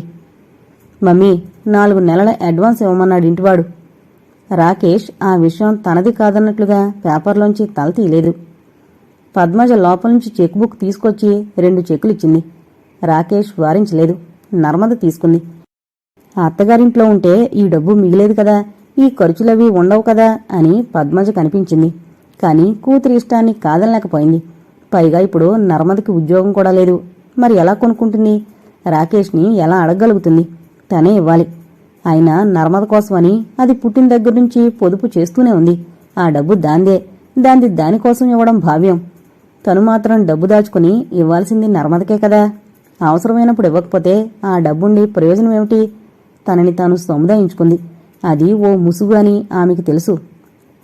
మర్నాడు మళ్లీ మరోసారి లిస్టు వేశారు. పద్మజ ఆఫీస్కి సెలవు పెట్టింది. ఇద్దరూ కలిసి నాంపల్లి వెళ్లారు. ఇంటికి కావలసిన ఫర్నిచర్, కొత్త రకంవి కొన్నారు. నర్మద తల్లిచ్చిన చెక్కిని మార్చి డబ్బు తీసుకొచ్చింది. 80,000 వరకు అయింది. ఎవరో గ్యాస్ ఇప్పిస్తారంటే దానికి డబ్బిచ్చింది. బయట భోంచేసి వచ్చారు ఇద్దరు. మళ్లీ వంటింటికి కావలసిన లిస్టు రాయడం మొదలుపెట్టింది. బేగం బజారుకు వెళ్లి సరుకులు పోసుకునేందుకు డబ్బాలు కొనుక్కొచ్చారు. ఇంట్లో ఎప్పటినుంచో ఉన్న గాజు సామానంతా నర్మదకిచ్చేసింది. ఇంటికి 4 నెలల అడ్వాన్స్ నర్మదిచ్చింది. వెంటనే నర్మద ఇంటివాడికి డబ్బిచ్చేసి వచ్చింది. రాకేష్తో చెప్పింది, మీ అమ్మగారిని తీసుకురా, పాలు పొంగించుకోవడానికి రేపొద్దున వెళ్ళాలి. ఓ సెకండ్ ఆగాడు. అమ్మకి వేరే పనుంది, రాదు, నేను వస్తాను. ఆదివారం నాడు పాలు పొంగించారు. ఫర్నిచర్ వచ్చిన రోజున కూడా పద్మజ సెలవు పెట్టింది. రాకేష్ ఆంటీ అంటున్నట్టుగా ఉన్నాడు. ఫర్నిచర్ గురించి పట్టినట్టుగా తన పని తాను చేసుకుంటున్నాడు. కిటికీలకి గుమ్మాలకి తెరలు నర్మద వెళ్లి తెచ్చుకుంది. తన ఫ్లాట్ కిందున్న కిరాణా దుకాణం నుంచి సరుకులన్నీ నర్మదింటికి పంపించింది. ఆ రోజున పద్మజ నర్మదింట్లోనే భోంచేసింది. ఆ రాత్రికి రాకేష్ తన బట్టలు, తన సామాను అవి తీసుకునొచ్చేశాడు. చాలా రోజుల తర్వాత పద్మజ సుఖంగా నిద్రపోయింది. రాకేష్ కూడా మామూలుగానే ఉంటున్నాడు. ఒకప్పుడు అంటే చదువుకునే రోజుల్లో పద్మజ స్త్రీవాది. అన్నింటికీ వాదించేది. సమాజంలో భర్తని బట్టి, హోదాని బట్టి గౌరవం లభిస్తుంది అనే వాళ్లతో వాదించేది. మనం మనంగానే గుర్తింపబడాలి అనేది. కానీ ఇప్పుడు జరుగుతుందేమిటి? నర్మద ఎవరి వల్ల గుర్తింపు పడుతోంది? ఆఫీసులో అందరూ అనేవారు, నీకు ఒంటరి జీవితం అలవాటు, నీ మాటే చెల్లుతుంది. అడ్డుకునేవాళ్లు లేరు, వద్దంటూ అనేవాళ్లు లేరు. రాజీ పడ్డం అన్నది నీకు తెలీదు. నీకు నచ్చిందే చేస్తావు, కానీ మా విషయాలు అలా కుదరదు. రోజూ ఎక్కడో ఓ చోట కాంప్రమైజ్ అవ్వాలి. లేకపోతే ఆ పెళ్లి ఆ జీవితం నిలవదు. నీకు సమయం వస్తుంది, అప్పుడు నువ్వు కూడా మారిపోతావు, నీ వాదాలన్నీ దొంగవాదాలవుతాయి అని అనేవారు. వాళ్ళన్నది నిజం. ఈ రోజున నర్మదని రాకేష్తో కాపురం చేయించడానికి ఎంతో డబ్బు ఖర్చు పెడుతోంది. కట్నం ఇవ్వడానికి వ్యతిరేకి, కానీ ఇప్పుడు జరుగుతుందేమిటి? ఇవన్నీ, ఈ ఖర్చులన్నీ ఎందులోకి వస్తాయి? మంచి పని చేశావు, రాకేష్ని ఎదిరించావు, మీ అత్తగారి ఆధిపత్యాన్ని తోసావు, రాకేష్ నీ మాట వినేలా ప్రవర్తించావు అని ఎందుకు అనలేకపోతోంది? కూతుర్ని ఎందుకు అభినందించలేకపోతోంది? తను ఓ అవకాశవాది, నిజమైన స్త్రీవాది కాదు. తను ప్రవర్తించినట్లుగా కూతురు ప్రవర్తిస్తుంటే తప్పని ఎందుకు అనిపిస్తోంది? తన భావాలే కూతురులో ఉంటే నచ్చడం లేదెందుకని? తన ఆలోచనలు, మాటలు, భావాలు అన్నీ సహజంగా వచ్చినవి కాదా? ఎవరి ప్రభావం వల్లనో తనలా మారిందా? తను సహజంగా ప్రవర్తిస్తోందా? అది తెలీదు. కాని అంతరాంతరాల్లో తను ఓ అమ్మకున్న భావాలే ఉన్నాయి. అందులో కూతురి గురించిన భయం, ఆందోళన అన్నీ ఉన్నాయి. అందుకే కూతుర్ని రాజీ పడమని కూడా అంటోంది. కోపురం కూల్చుకోకు, ఇవన్నీ తాత్కాలిక ఆవేశాలు, ఇప్పుడు కాకపోయినా రేపైనా చల్లబడిపోతాయి. అప్పటికే జరగాల్సిన నష్టం జరిగిపోతే ఓ మూల తల్లిగుణం ఉంది. ఈ తల్లిగుణం అందరి ఆడవాళ్లలో ఉంటుంది. ఇలా ఉండడానికి చదువు, ఉద్యోగం, డబ్బు, హోదా ఏదీ అక్కర్లేదు. అందుకే నర్మద చేసిన కొన్నింటిని సమర్థించినా కొన్నింటిని సమర్థించలేకపోయింది. అన్నింటికీ తన మీద ఆధారపడుతోంది. నీ దగ్గరున్నలాంటిదే ఫోన్ పెట్టించు. మీ ఇద్దరికీ సెల్ ఉంది, మళ్ళీ ల్యాండ్లైన్ ఎందుకు? నీకు తెలీదా? ల్యాండ్లైన్ చీప్ కదా, పైగా నేను ఇంట్లోనే ఉంటున్నాను, మామూలు ఫోన్ ఉండాలి. ఆ తర్వాత నర్మద ఓ 4 రోజులు రాలేదు. ఆ 4 రోజులు కూతురు గురించిన ఆలోచనలు రాలేదు. నిశ్చింతగా ఉంది. ఆ తర్వాత సాయంత్రాలొచ్చి పద్మజ చేసిన కూరలు, పచ్చళ్ళు తీసుకెళ్లడం మొదలెట్టింది. పద్మజ కూడా చేసేటప్పుడు ఎక్కువే చేస్తుంది. ఆ తర్వాత 4 రోజులు నర్మద రాలేదు. ఆ రోజు సాయంత్రం ఆఫీసు నుండి ఇంటికొచ్చిన 10 నిమిషాలకి నర్మద వచ్చింది. మమ్మీ, ఏం వండుకున్నావు? పద్మజ విసుగ్గా కూతుర్ని చూసింది. ఎప్పుడూ తన సంగతే తను చూసుకుంటుంది, తల్లి గురించి ఆలోచించదెందుకు? తల్లి కోణంలోంచి విషయాల్ని చూడడం రాదా? లేకపోతే అక్కర్లేదనుకుంటున్నా? నేను కూడా ఇప్పుడే వచ్చాను, నాది ముందడుగు, నీది వెనకడుగు, ఇంకా వంటింట్లోకి వెళ్లలేదు అంటూ కూతుర్ని చూసింది. కాఫీ చేసి కూతురుకో కప్పిచ్చి తనొకటి తీసుకుని కూర్చుంది. పొద్దున్న వండివే ఉన్నాయి, తీసుకెళ్తావా? తీసుకెళ్ళను, నేను ఇక్కడే తినేసి వెళ్ళిపోతాను. అదేం, రాకేష్ రాడా? లేకపోతే ఊళ్ళో లేడా? ఊళ్ళోనే ఉన్నాడు, వాళ్ళమ్మ వాళ్ళ ఇంటికెళ్ళాడు, అక్కడ భోంచేస్తాడు. అలా అన్నాడా, లేదే నువ్వే అనుకుంటున్నావా? రాకేష్ నాతో ఏం అనలేదు, కానీ ఎప్పుడూ జరిగేదదే. ఒకవేళ తినకుండా వస్తే? ఏం పర్లేదురే, తినకుండా వస్తే అలాగే పడుకుంటాళ్లే. అయినా నువ్వు రాకేష్ గురించి మాట్లాడి నాకు కోపం తెప్పించుకో. కూతుర్ని ఓసారి చూసింది. రాకేష్ గురించి అడిగితే కోపం వస్తుందన్నమాట. కానీ కోపం వస్తుందని మానేస్తే ఎలా? తెలుసుకోవాలి కదా.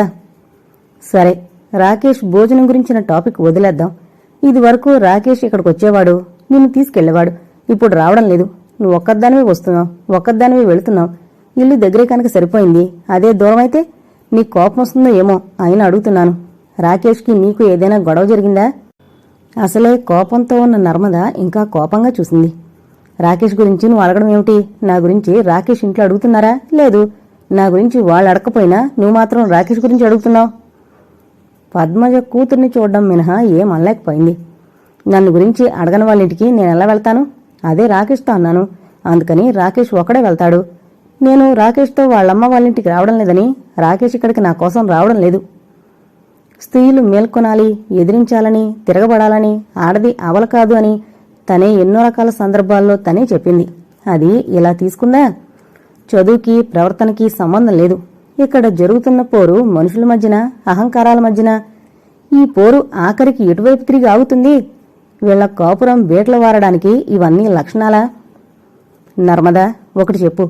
పెళ్ళయ్యాక అత్తగారింటికెళ్ళావు. అక్కడ ఉన్న రోజులు దేనికో దానికి గొడవ. నువ్వు చెప్పింది వింటూ వచ్చాను. నువ్వు అంటున్న దానిలో నీ తప్పు ఉందో లేదో నేనెప్పుడు పట్టించుకోలేదు. వాళ్ళు చేసిందే చెప్పావు, అవునేమో అనుకున్నాను. నీ సంతోషం నా సంతోషం. నువ్వు సంతోషంగా ఉండడమే కావాలి. నువ్వు అత్తగారింట్లో కష్టంగా ఉందని వేరే వెళ్ళావు, విడిగా ఉంటున్నావు. ఇప్పుడు నువ్వు సంతోషంగా ఉండాలి కదా. కానీ నువ్వు అలా ఉన్నట్లుగా నాకేం అనిపించడం లేదు. అలా విడిపోయి నువ్వేం సాధించావు? ఇది ఇప్పుడు నువ్వు ఆలోచించాల్సిన విషయం. ఇదా నువ్విచ్చే సలహా? నీ సలహా నేను అడిగానా? అడగకుండానిస్తున్నావు. లోపం నాది కాదు, రాకేష్ది. నేను అక్కడున్నా ఇక్కడున్నా రెస్ట్లెస్గా ఇరిటేటింగ్గానే ఉన్నాను. మార్చాలంటే నన్ను కాదు, ఆ రాకేష్ని మార్చు. ఓకే, నిన్ను మార్చను. నువ్వు ఆ ఇంట్లో వాళ్ళతో గొడవ పడ్డావు కదా, ఏం సాధించావు చెప్పు. సాధించడం సంగతి తర్వాత. ఆ ఇంట్లో వాళ్ళతో ఎస్ బాస్లా నేను ఉండలేను. నా పద్ధతులు నావి. నన్ను మారమని నాకే ఎలా చెప్తావు? వాళ్ళు వాళ్ళ పద్ధతులు మార్చుకున్నారా? వాళ్ళతో ఎందుకు? రాకేష్తో చెప్పగలవా? ఆ ఇంటికి వెళ్ళిన వెంటనే మారాలని ఎందుకనుకుంటారు? మూర్ఖత్వం, అంతకుమించి మరేం లేదు. పద్ధతులు మార్చుకోమని నిన్ననలేదు కదా. వాళ్లలో కలిసిపోవడం గురించి మాట్లాడుతున్నాను. కలిసిపోవాలంటే కొన్నింటి దగ్గర సర్దుకోవాలి, రాజీ పడాలి. దీనివలన గొడవలు రావు. నీ మాట నెగ్గలేదనే, నీ ఆధిపత్యం సాగలేదనే కదా నువ్వొచ్చేశావు. అక్కడ సరే, ఇక్కడ నీకు రాకేష్కి మధ్య దూరం పెరుగుతున్నట్లు అనిపిస్తోంది. ఇదెక్కడికి దారి తీస్తుందో. తల ఎగరేసింది. ఏంటి మమ్మీ అంత భయపడిపోతున్నావు? విడాకులు తీసుకోవాల్సి వస్తే తీసుకుంటాను. నా బతుకు నేను బతకగలను. ఏదో ఉద్యోగం దొరుకుతుంది. అంతేకాని తల వంచుకుని బ్రతకమంటే మాత్రం బ్రతకలేను. నాకు గౌరవం లేని చోట నాకు మర్యాద ఇవ్వని వాళ్లతో నేనెలా ఉంటాను? అయినా నా సంగతి నాకన్నా నీకే బాగా తెలుసు. పద్మజ ఏం మాట్లాడలేకపోయింది. అది నిజం. నర్మద సంగతి తనకి బాగా తెలుసు. ఆమె మొండితనంతో తనకి ఎన్ని తంటాలు తెచ్చిపెట్టేదో తెలుసు. పెద్దదైతే అర్థం చేసుకుంటుంది అనుకుంది. కానీ లేదు, ప్రతిదీ తన కోణంలోంచే చూస్తోంది. పద్మజ తన అనుభవాలు చెప్పింది. ఆమెకి పనికొస్తుందనుకుంది. అవేవో కథల్లా వింది కాని అర్థం చేసుకోలేదు. ఇప్పుడు ఆ మొండితనం ఇంకో అడుగు ముందుకేసింది. చిన్నప్పుడు లాలించేది, బొజ్జగించేది, బతిమాలేది. ఈరోజు కూడా అదే జరుగుతోంది. గుండెల్లో ఎవరో చేయి పెట్టి కెలికినట్లయింది. ఏదో వండేస్తే నేను తినేసి వెళ్ళిపోతాను అంటూ గోడకున్న టీవీ చూసింది. పద్మజ మౌనంగా కూతుర్ని చూసింది. నీ పాత టీవీ ఏం చేశావు? కిందన్న చౌదరి హార్డ్వేర్ యజమాని అడిగాడు. కొడుకుతో రెడీమేడ్ తలుపుల షాపు పెట్టిస్తున్నాడట. ఎప్పటినుంచో అడుగుతున్నాడు. కొత్తది కొన్నప్పుడు పాతదిచ్చేమని. ఏమన్నావు? గవుక్కునంది. ఏది? నేను కొత్త టీవీ కొన్నట్లు చెప్పలేదు. వద్దొద్దు, చెప్పొద్దు. అది నాకు కావాలి. నీకా? నీకెందుకు? మీ ఇంట్లో ఉంది కదా. నర్మదేం మాట్లాడలేదు. చెప్పు, ఏమైంది? పాడైపోయిందా? అది రాకేష్ది, నాది కాదు కదా. వింతగా చూసింది. మళ్ళీ గుండెల్లో సన్నటి బాధ. అంతవరకు వచ్చిందా? నీది నాది అనుకునే వరకు వచ్చిందా? నిర్లక్ష్యంగా చూసింది తల్లిని. నిన్న మా ఇద్దరికి పెద్ద దెబ్బలాటయింది. పద్మజ నోరు తేచుకుని అలాగే నర్మదని చూస్తుండిపోయింది. అసలు ఏమనాలో ఆమెకు అర్థం కాలేదు. కారణాలు ఏమిటి అని తల్లి అడక్కపోయినా తనే మొదలెట్టింది. తనేమో న్యూస్ చూడాలన్నాడు, నేనేమో 2020 మ్యాచ్ చూడాలన్నాను. నేనిప్పుడే కదా వచ్చాను, నన్ను చూడని అన్నాడు. నాకు క్రికెట్ అంటే ఇష్టం. ఇవాళ కోల్కతా నైట్ రైడర్స్ ఆడుతున్నారు, నేను చూడాలి అన్నాను. పొద్దట్నుంచి ఇంట్లోనే ఉన్నావు కదా, అప్పుడంతా ఏం చేశావు? అప్పుడు చూడలేదా? ఇప్పుడు నేను ఆఫీస్ నుంచి ఇంటికి రాగానే నాతో మళ్ళీ పోటీకొస్తావా? దెబ్బలాడతావా? అంతే. దాంతో మా ఇద్దరి మధ్య మాట పెరిగింది. నేను కోపంగా గదిలోకి వెళ్లి తలుపేసుకున్నాను. తలుపు కొట్టి కొట్టి హాల్లోనే ఉండిపోయాడు. ఆ తర్వాత సెల్లకి ఫోన్ చేసి తీసుకో నీ టీవీ అన్నాడు కోపంగా. నేను బయటకొచ్చాను. నన్ను చూడగానే రాకేష్ బయటికి వెళ్ళిపోయాడు. ఎక్కడికెళ్తున్నావని నేను అడగలేదు. అయితే ఓ పావుగంట తర్వాత వచ్చి సోఫాలో వాలిపోయాడు. తాగొచ్చాడని అర్థమైంది. ఆ తర్వాత నేను రాకేష్తో అనేశాను, మా మమ్మీ నాకు కొనిస్తుంది, నేను తెచ్చుకుంటాను. నాకు నచ్చినవి చూసుకుంటాను. నాకు ఇష్టమైన ఛానల్స్ పెట్టుకుంటాను. నీ టీవీ నేను చూడను, నాకు అక్కర్లేదు. ఏం తీసుకెళ్తాను? పద్మజ తెల్లబోయింది కూతురు మాటలకి. సైకియాట్రిస్టు దగ్గరికి తీసుకెళ్ళాలి. లేకపోతే ఈ రకమైన ప్రవర్తన ఎక్కడికి దారితీస్తుందో. టీవీ కోసం భర్తతో పోట్లాడి అది అవమానం అనిపించి ఆత్మహత్య చేసుకున్న ఓ ఇంజనీరింగ్ కాలేజీ లెక్చరర్ గుర్తొచ్చింది. ఆ వార్త పేపర్లో చదివినప్పుడు అనిపించింది, టీవీ కోసం పోట్లాడి చచ్చిపోతారా అని. నర్మదకి టీవీ గురించిన పోట్లాట్లు అలవాటే. పెళ్లి కాకముందు కూడా ఎన్నోసార్లు ఇలాంటివి తనతోనే జరిగాయి. అయితే తను ఇంకొంచెం ముందుకు వెళ్లలేదు, వాదించలేదు. నీ ఇష్టమంటూ రిమోట్ ఇచ్చేసి నర్మది ఏది పెడితే అదే చూసేది. అయితే రాకేష్ పద్మజలా కాదు. అందుకే అడిగిన వెంటనే రిమోట్ ఇవ్వలేదు. కాబట్టే ఇంత గొడవ. నర్మద వెళుతూ వెళుతూ టీవీ తీసుకెళ్లిపోయింది. ఆ తర్వాత నర్మద ఓ 2 రోజులు రాలేదు. ఆ మర్నాడు నర్మద, రాకేష్ ఇద్దరూ కలిసొచ్చారు. ఏమీ జరగనట్లుగానే ఉన్నారు. పద్మజకి చాలా సంతోషం వేసింది. మొగుడు పెళ్లాల గిల్లికజ్జాలు, దీపావళి చిటపట్లు, చిచ్చుబుడ్డు లాంటివి, తుస్సు తుస్సుమనేలాంటివి. కిందన్న ఉడిపి హోటల్ నుంచి మసాలా దోశలు తెప్పించింది. కాఫీ తాగాక అసలు విషయం చెప్పారు ఇద్దరు. ఆదివారం రాకేష్ పుట్టినరోజట, రమ్మనమని పిలిచారు. వాళ్లు వెళ్లిపోయాక ఆలోచించింది, ఏం చేస్తే బావుంటుంది అని. డబ్బిస్తే వాడేసుకుంటారు. అందుకని ఉంగరం కొనాలనుకుంది. రాకేష్కి బహుమతిస్తే నర్మదకు కూడా ఏదో ఒకటి ఇవ్వాలి, లేకపోతే తనకి కోపం వస్తుంది. చిన్నప్పటి నుంచి అంతే. ఎవరు పుట్టినరోజని పిలిచినా నర్మద ఓ సీన్ పెట్టేసేది. నాకెవరూ బహుమతులు ఇవ్వడం లేదని అక్కడే గట్టిగా కాకపోయినా ఓ మూల కూర్చుని ఏడ్చేది. ఒక్కొక్కసారి ఏవేవో ఆటలాడిస్తారు. తంబోలా, చీటీలు తీయడం, కుర్చీలాట. ఎందులోనైనా ప్రైజు రాకపోతే ఏడ్చేసేది. ఆ తత్వం ఎలా పోగొట్టాలో పద్మజకు అర్థం కాలేదు. నర్మద తత్వం తెలిసి కూడా దానికో బహుమతి కొనకపోతే బాధపడుతుంది. అందుకే తన ఆకుపచ్చ రాళ్ల సెట్ని నర్మదకివ్వడానికి సిద్ధపడింది. ఎవరెవరిని పిలిచావు, ఏం వండిస్తున్నావు, ఏ క్యాటర్ లాంటి ప్రశ్నలు అడగలేకపోయింది. అక్కడ రాకేష్ తల్లి శాంతని ఎలా ఎదుర్కోవాలో అన్న భయం ఆమెలో ఉంది. అందుకే దూరంగా ఉంటే బాగుంటుందనిపించి అలాగే ఉంది. ముందుగానే వెళ్లాలనిపించలేదు. పైగా నర్మద కూడా ముందుగా రమ్మనమని కోరలేదు. పద్మజ 6 దాటాక ఇంట్లోంచి బయలుదేరింది. దగ్గరే కాబట్టి నడిచి వెళ్ళింది. అప్పటికే అక్కడ నర్మద అత్తగారు శాంత, తోటికోడలు సౌమ్య, నర్మద ఆడపడుచు ఒకచోట కూర్చునున్నారు. పద్మజకి తెలియని వాళ్లు ఓ చోటున్నారు, మరో చోట మగవాళ్లున్నారు. రాకేష్కి విషస్ చెప్పి ఉంగరం ఇచ్చింది. నవ్వుతూ అతని పక్కన నుంచున్న నర్మదకి తన ఆకుపచ్చ రాళ్ల సెట్ ఇచ్చింది. నర్మద మొహం 1000 క్యాండిల్ బల్బులా వెలిగింది. అంతలోనే నర్మద స్నేహితురాలు ఓ కుర్చీ తెచ్చి శాంత పక్కన వేసి కూర్చోండి అంది. పద్మజ కొంచెం ఇబ్బందిగా కూర్చుంది. తప్పనిసరిగా పలకరించాల్సి వచ్చింది శాంతని. బావున్నారా అంది. తల అటేటో తిప్పి అంది శాంత. పద్మజకి ఇంకేం చెయ్యాలో తెలియలేదు. అటూ ఇటూ చూస్తూ మధ్యలో ఓసారి నర్మద దగ్గరికెళ్లి అవసరం లేకపోయినా మాట్లాడింది. ఏదైనా సాయం చేయనా అని కూతుర్ని అడిగింది. ఏమొద్దు, నువ్వు కూర్చో, జ్యూస్ తీసుకున్నావా? పద్మజకి అందరూ తననే చూస్తున్నారనిపిస్తోంది. తన గురించే మాట్లాడుకుంటున్నారనిపిస్తోంది. పెళ్ళయ్యి 6 నెలలు కాకుండానే వేరు కాపురం పెట్టించింది అన్నర్థం వాళ్ల చూపుల్లో కనిపిస్తోంది ఆమెకు. ఎంత ప్రయత్నించినా మనసుని అదుపులో పెట్టుకోలేకపోతోంది. నర్మద ఏం జరగనట్లుగా అందరితో కలిసిపోతూ హహహ అని నవ్వుతూ గలగలా మాట్లాడేస్తోంది.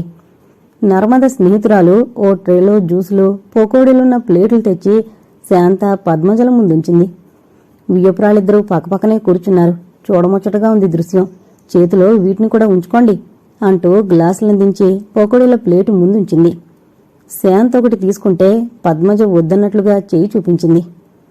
మీకు మీ అమ్మాయి అంటే ప్రేమ ఉండొచ్చు, ఒక్కతే కూతురని మీ ప్రాణాలన్నీ ఆమె మీదే పెట్టుకుని బ్రతుకుతుండొచ్చు. ఆమెను చూడకుండా మీరు ఉండలేకపోవచ్చు అంటూ ఆగి జ్యూస్ తాగింది. పద్మజకి అర్థం కాలేదు. ఆమె ఎవరితో మాట్లాడుతుందో అని ఓసారి అటు ఇటూ చూసింది. తనతోనే అని అర్థం కావడానికి ఓ 2 నిమిషాలు పట్టింది. అలాంటప్పుడు పెళ్ళెందుకు చేశారు? కఠినంగా అంది శాంత. పద్మజకేమనాలో తెలియక నోరు తెరుచుకుని ఉండిపోయింది. అంత అర్థం కానట్లు నటించనకర్లే, మీకు తెలియకుండా జరుగుతున్నాయని అనుకోను. వెనకాలే ఉండి మీరు చేస్తున్నారని అనిపిస్తోంది. నాకేం అర్థం కావడం లేదు, మీరేమంటున్నారు అంది పద్మజ అయోమయంగా. వింతగా ఉంది. మాకు అర్థమైంది, మీకు అర్థం అవ్వలేదంటే ఆశ్చర్యం.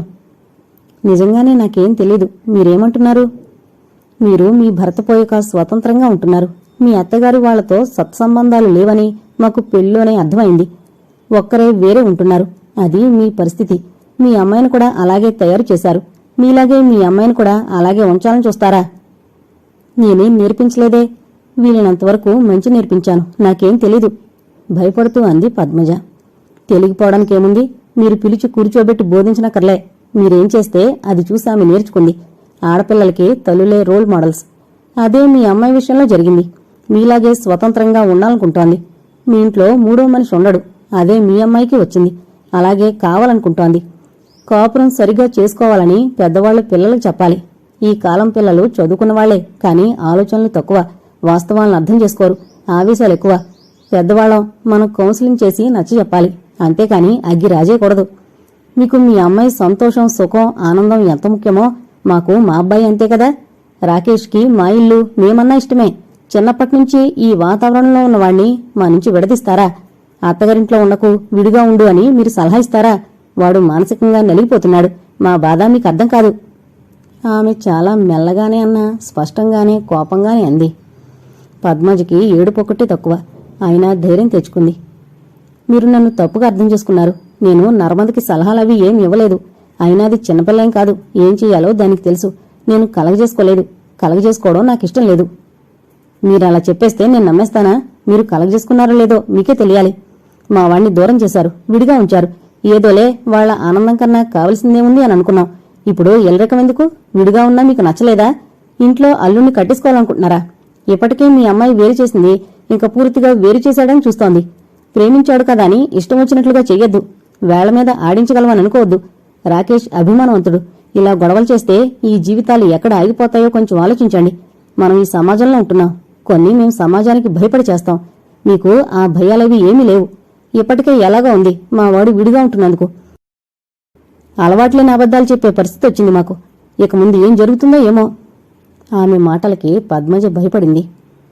నిజంగా నాకేం తెలీదు. అమ్మాయి నాకేం చెప్పలేదు. అయితే పరిస్థితి ఇంకా ముందుకి వెళ్లకముందే మీ అమ్మాయికి నచ్చజెప్పండి. ఎల్లరికం అన్న ఉద్దేశం ఉంటే దాన్ని మనసులోంచి తీసేయండి. వాళ్ల కోపరం సజావుగా సాగేలా చూడండి.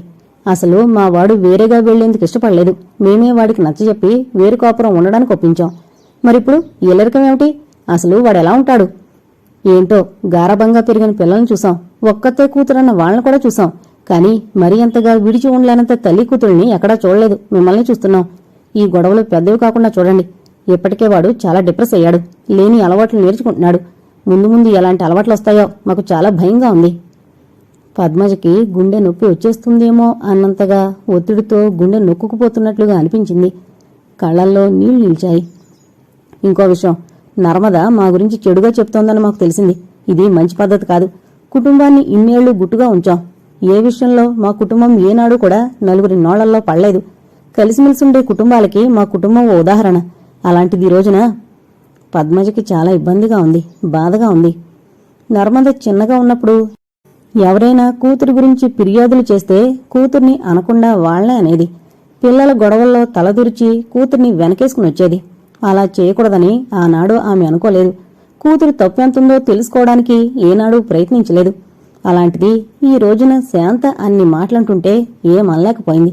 కూతురు చేస్తోంది తప్పు అని ఆమెకే తెలుస్తోంది.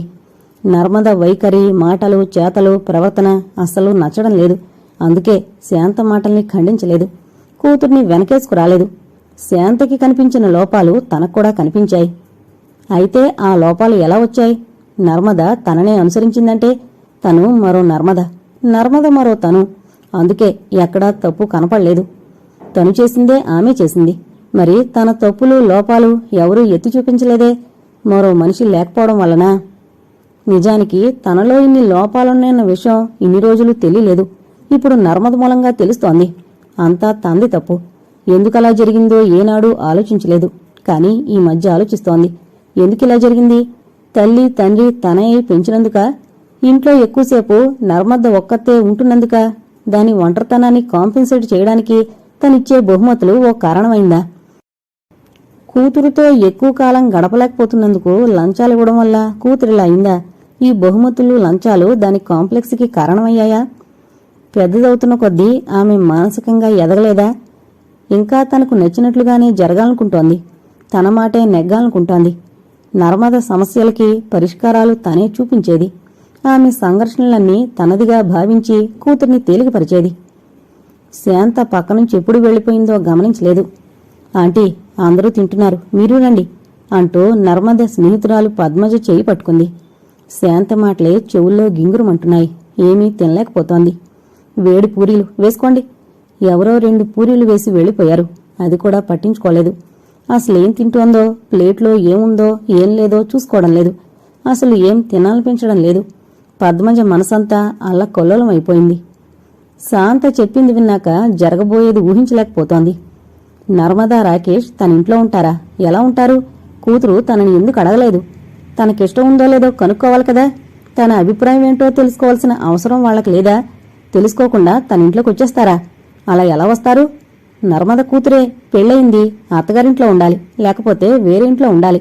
అంతేకాని తనింట్లో ఉండడమేమిటి? నర్మదకి పెళ్లి చెయ్యాలి అని అనుకుంది కాని అల్లుని తనింట్లో ఉంచుకోవాలన్న ఆలోచన ఈ రోజు వరకు లేదు. ఆ నియమం పెట్టుకోలేదు. పెళ్లికి ఇల్లరకం మూడు వేస్తుందని ఊహించలేదు. ఇదే గనక జరిగితే వాళ్ళిద్దరూ తనింటికొచ్చేస్తారు. ఓ గది ఆక్రమించేస్తారు. ఏదో పని మీద అటు ఇటు తిరుగుతుంటారు. అప్పుడప్పుడు మిగిలిన గదుల్లో కూడా వస్తుంటారు. అప్పుడు తనిల్లు తనకి ఓ హోటల్ గదిలా ఉంటుంది. ప్రైవసీ ఎక్కడుంటుంది?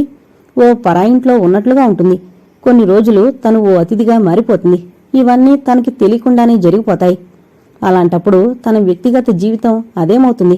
భర్త పోయాక అన్నింటి దగ్గర ఒకళ్ళ మీద ఆధారపడాల్సిన పని లేకుండా నగరం నడిబొడ్డులో ఓ ఫ్లాట్ తీసుకుంది. అప్పట్నుంచి అలవాటైన ఆ ఇంట్లో ఒక్కతే ఉంటోంది. ఇప్పుడు తన ఏకాంత జీవనానికి ఇబ్బంది అవుతుంది. అసలు నర్మదకి ఐడియా ఎలా వచ్చింది? ఎందుకొచ్చింది? ఈ ఆలోచనల్లో పద్మజయం తినలేకపోయింది. ప్లేటు పెట్టడానికి లేచినప్పుడు గమనించింది కొంతమంది వెళ్లిపోయారు. రాకేష్ తల్లి తండ్రి కూడా వెళ్ళినట్టున్నారు. వాళ్లు కూడా కనిపించలేదు. మమ్మీ, ఎలా వెళ్తావ్? రాకేష్ దింపుతాడు అంటూ రాకేష్ కోసం చూస్తున్నట్లుగా తలని అటు ఇటూ తిప్పింది.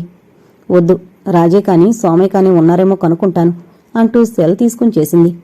ఈ లోపల రాకేష్ ఎవరినో సాగనంపొచ్చాడు. ఆంటీ, బైక్ మీద దింపేస్తాను. మనసుని అదుపులో ఉంచుకునే ప్రయత్నంలో ఉంది పద్మజ. ఏమీ తెలియనట్లుగా ఉండడానికి ప్రయత్నించింది, కానీ నటించలేకపోతోంది. అందుకే ఫ్రీగా రాకేష్ ముఖంలోకి చూడలేదు, మాట్లాడలేదు. చేతిలో ఉన్న పర్సును తెరిచి ఓసారి చూసి మళ్లీ మూసంది. వద్దు, సోమయ్య వస్తున్నాడు. టైం ఎక్కువ కూడా కాలేదు, నేను వెళ్ళిపోగలను. కిందున్నానంటూ సోమయ్య ఫోన్ చేశాడు. పూరీలు, అన్నం, కూరలు, స్వీట్లు అన్నీ ఉన్నాయి. ఏమైనా తీసుకెళ్తావా? నీ క్యారియర్ ఉంది, ప్యాక్ చేసేవనా? లేకపోతే ఏది కావాలో వచ్చి చూసుకో. వద్దు, రేపు ఆఫీసులో పార్టీ ఉంది, తీసుకెళ్ళినా పారేయాల్సిందే. నువ్వే పొద్దున్న పని మనిషికి, వాచ్మెన్కి ఇచ్చే. నేనొస్తాను. Good night. గబగబా నడిచింది గుమ్మం వైపు. వెనక్కి తిరగలేదు. రాకేష్ కిందకొచ్చాడు. ఆటో కదిలే వరకు ఉన్నాడు. రాకేష్ చెయ్యి ఊపినట్లు అనిపించింది. ఏదో మొక్కుబడిగా చెయ్యి ఊపింది. పైన బాల్కనీలోంచి నర్మద చూస్తుండుంటుంది. కాని పద్మజ తల పైకెత్తి చూడలేదు. మాటలు మర్చిపోయినట్లయింది. ఇంటికెళ్ళాక చీరైనా మార్చుకోకుండా ఇల్లంతా చూసింది. ప్రతి గదిలోకి వెళ్లి 4 మూలలు పరికించింది. 20 ఏళ్లనుంచి ఎక్కడా ఉంటోంది. ప్రతి ఇంచిలో తన స్పర్శుంది. ఎప్పటికప్పుడు ఆధునీకరించింది. పెయింట్లు వేయించింది. అవసరమైనప్పుడు రిపేర్లు చేయించింది. వంటింటిని 2 ఏళ్ల క్రితం పూర్తిగా మార్చింది. బాత్రూంలు మార్చింది. మొదట్లో ఉన్న మొజాయిక్ మీద టైల్స్ పరిపించింది. అలాంటిది ఇంట్లో తనే ఉండాలనుకునేది. కాని ఇప్పుడు రాకేష్, నర్మద ఏదో ఓ 2 రోజులు, వారం అనుకుంటే పర్వాలేదు. కాని ఎప్పటికీ ఈ ఆలోచన రాకేష్కొచ్చి ఉండదు. ఇది నర్మద ఆలోచనే. ఈ మధ్య 2-3 సార్లు ఇంటద్దె కట్టడం ఎంత కష్టంగా ఉందో చెప్పింది. అద్దె లేకపోతే ఆ 10,000 మిగిలే కదా. అప్పుడు చేతి నిండా డబ్బే. ఇదే అద్దాలొచ్చేలా మాట్లాడింది. కూతురి మాటలు నెమరవేసుకుంది. ఇది పూర్తిగా నర్మద ఆలోచనే. నర్మదొచ్చినప్పుడు ఎలా విషయం రాబట్టాలి అన్న ఆలోచనలో ఉండిపోయింది. మీ అత్తగారు అన్నారు అనంటే బావుండదు. వెళ్ళి రాకేష్తో దెబ్బలాడినా దెబ్బలాడచ్చు. అసలు అత్తగారు పేరు రాకుండా దాని మనసు తెలుసుకోవాలి. 2 రోజులు పోయాక నర్మదొచ్చింది. రాకేష్కొచ్చిన బహుమతుల గురించి వర్ణించింది. వంటల గురించి, అందరూ చేసిన వ్యాఖ్యల గురించి చాలా చాలా మాట్లాడింది. ఆమె మాట్లాడుతున్నంతసేపు పద్మజ ఆలోచిస్తూనే ఉంది. తల్లి వింటుందో లేదో కూడా పట్టించుకోలేదు. వచ్చే నెల జాగ్రత్తగా ఖర్చు పెట్టుకోవాలి. ఈ నెల పుట్టినరోజు ఖర్చు వచ్చింది కదా, ఇంటద్దె అది. లోపాయికారిగా విషయం తెలుసుకోవాలన్నది పద్మజ. అవును, ఇంటద్దెతో ఇబ్బందులొస్తున్నాయి. అన్నీ చూసి కొనాల్సొస్తోంది. ఏం మిగలడం లేదు. దారిలోకొస్తోంది అనుకుంది పద్మజ. జాగ్రత్తగా ఖర్చు పెడితే నువ్వు కూడా మిగిల్చుకోవచ్చు. అసలు నీకేం కావాలో, ఏది కొనాలో, ఏది ముందో, ఏది తర్వాతో చూసి ఓ ప్రణాళిక ప్రకారంగా కొనుక్కుంటే నీకే తెలుస్తుంది. ఇవన్నీ ఒకళ్ళు చెప్తే రాదు. ఎవరు మట్టుకు వాళ్లే తెలుసుకోవాలి. చదువుకున్నాం, అన్నీ నీకు తెలియాలి. విసుగ్గా చూసింది తల్లిని. చదువుకి దీనికి సంబంధం లేదు. నేను ఎలా పెరిగానో అలాగే ఉంటాను. చూసి చూసి గీసి గీసి ఖర్చు పెట్టడం ఎలాగో నాకేం తెలుసు? నువ్వు నేర్పించావా? నేర్పించలేదు. నేను అడిగింది కొన్నావు. కొన్నప్పుడు ఎప్పుడు కూడా డబ్బు సంగతి నాకు చెప్పలేదు. అందుకే నాకే తెలీదు. అలవాట్లేంది ఎలా వస్తుంది ఇప్పుడు? ఇప్పుడు అలవాటు చేసుకోమని ఏమిటి? అయితే దీనికి సొల్యూషన్ ఏమిటి? సొల్యూషన్ అంటే అదొకటే ప్రాబ్లం. ఇక్కడికొచ్చుంటే అది కూడా తీరిపోతుంది. చాలా తేలిగ్గా అనేసింది. కావలసింది వచ్చింది పద్మజకి. కూతురు మనసులో మాట బయటపెట్టింది. పార్టీలో శాంతంది నిజమే.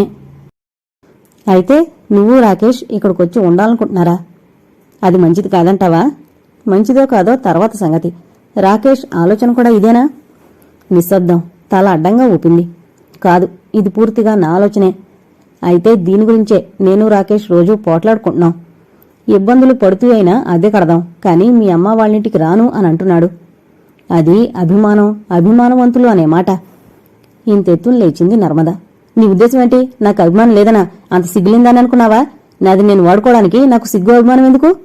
నీకు గుర్తుందా మమ్మీ, నీవన్నీ నాకే, ఈ ఇల్లు నాకే, నీ డబ్బు నాకే అని అన్నావన్న విషయం నీకు గుర్తులేకపోయినా నాకు మాత్రం బాగా గుర్తుంది. అందుకే ఈ ఇల్లుంది కదా, వేరే అద్దిల్లెందుకని అనుకున్నాను. ఇంటి మీద నాకు కూడా హక్కుంది కదా, ఉండొచ్చని అనుకున్నాను. స్పృహ తప్పుతున్నట్లయింది పద్మజకి. నోట మాట రాలేదు. అసలు మాటే మరిచిపోయింది. కూతురు, తను పెంచిన కూతురు, తన నీడలో పెరిగిన కూతురు. నేను రైటు అన్న సంగతిని ఒప్పుకుంటావా? అందుకే ఇక్కడికొచ్చి ఉండాలనుకుంటున్నాను.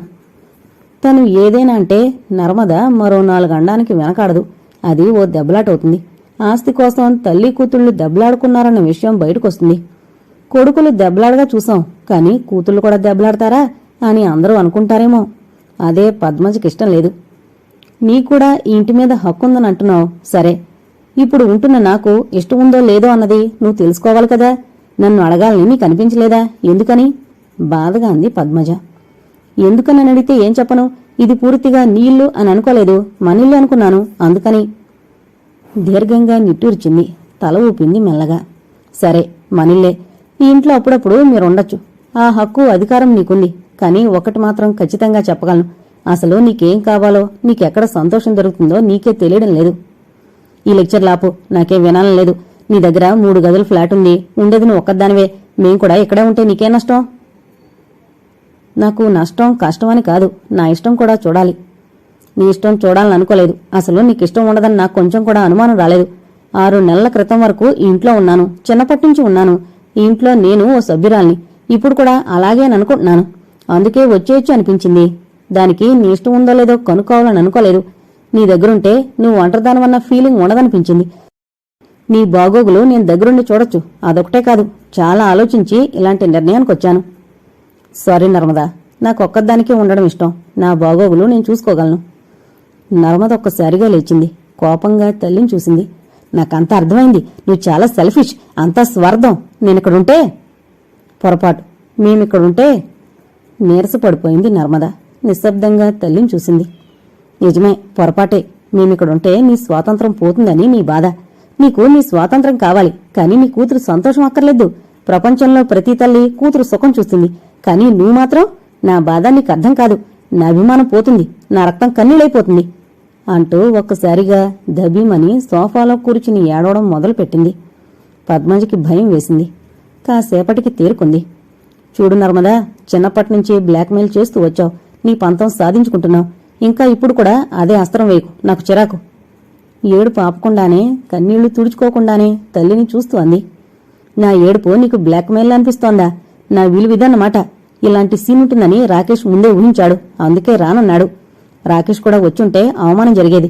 అయినా నా బాధ నీకు తెలీదు. అక్కడ ఇంటివాడు అద్దె పెంచమన్నాడు, దాంతోపాటు మెయింటెనెన్స్ కూడా. ఇక్కడుంటే ఆ బాధ ఉండదు కదా అంటూ మళ్లీ ఏడవడం మొదలుపెట్టింది.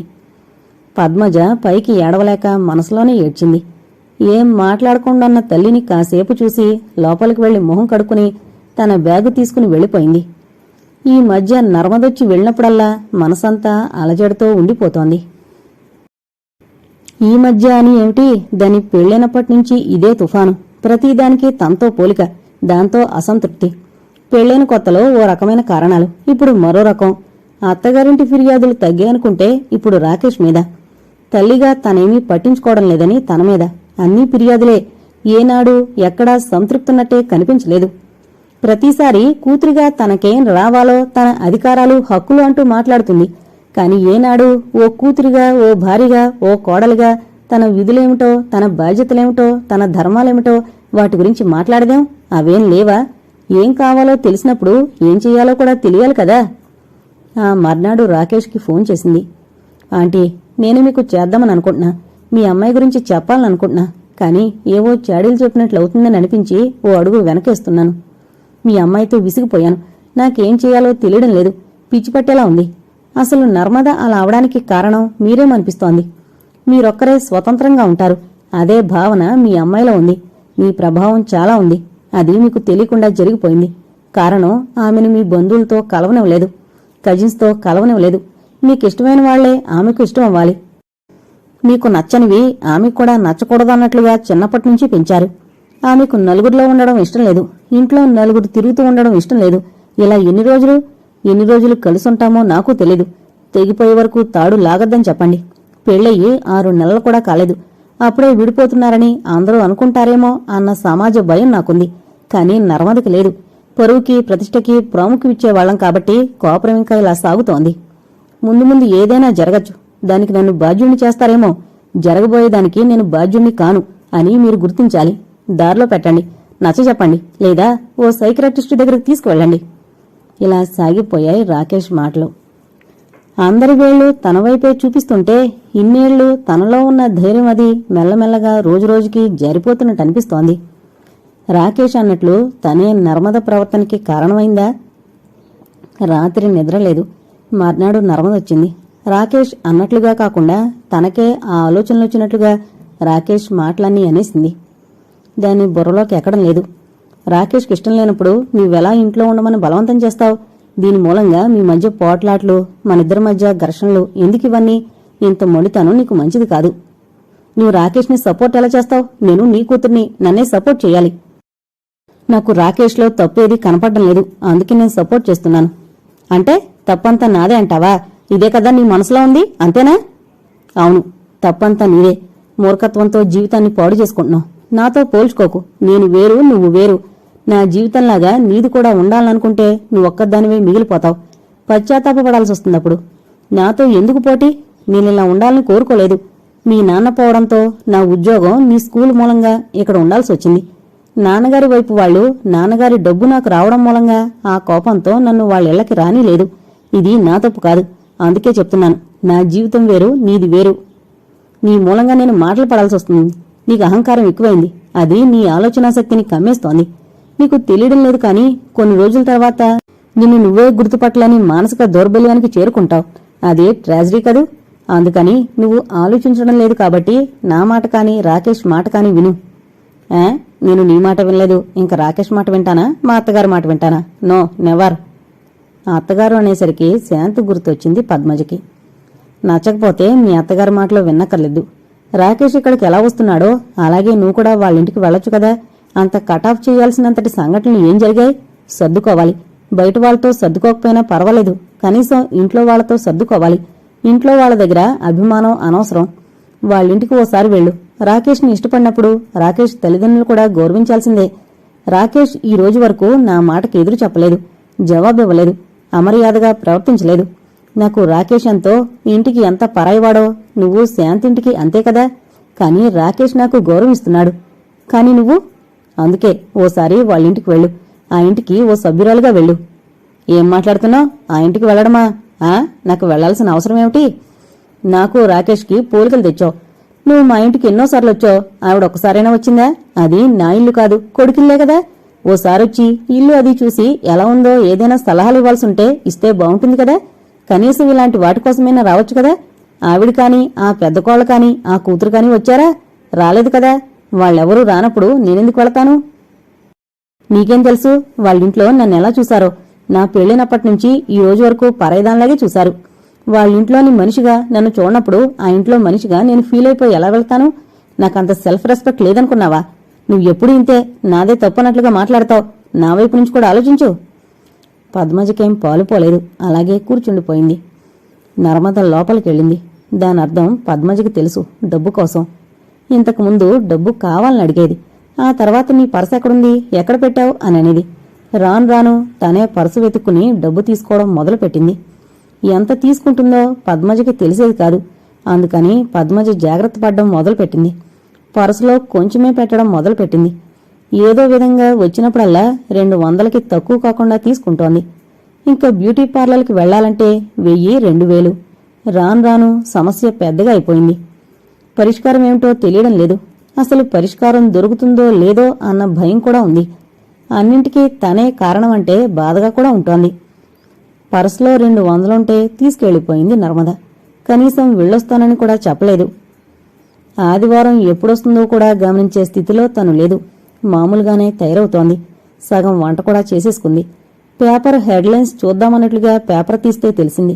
అందులో ఉన్న అనుబంధం చూసి ఆదివారం అని అర్థమైంది. ఏ వారమో పట్టించుకోలేనంత బిజీగా అయిపోయింది జీవితం. కాదు, అంత అశాంతితో ఉంది.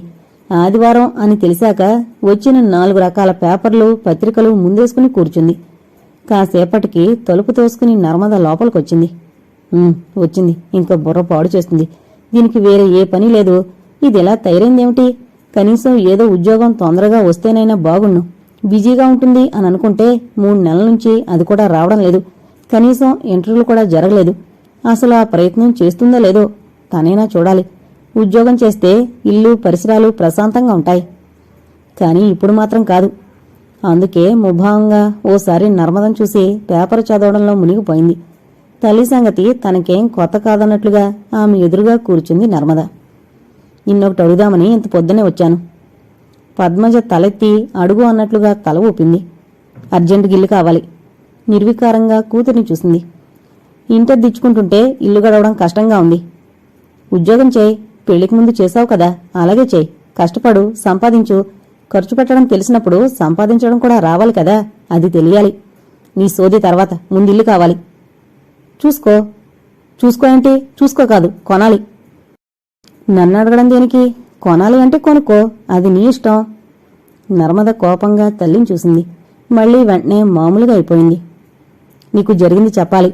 నాకేం చెప్పకు. పొద్దున్నే చూసి విసిగించకు. ఒక్కసారి కళ్ళంబడి నీళ్లు.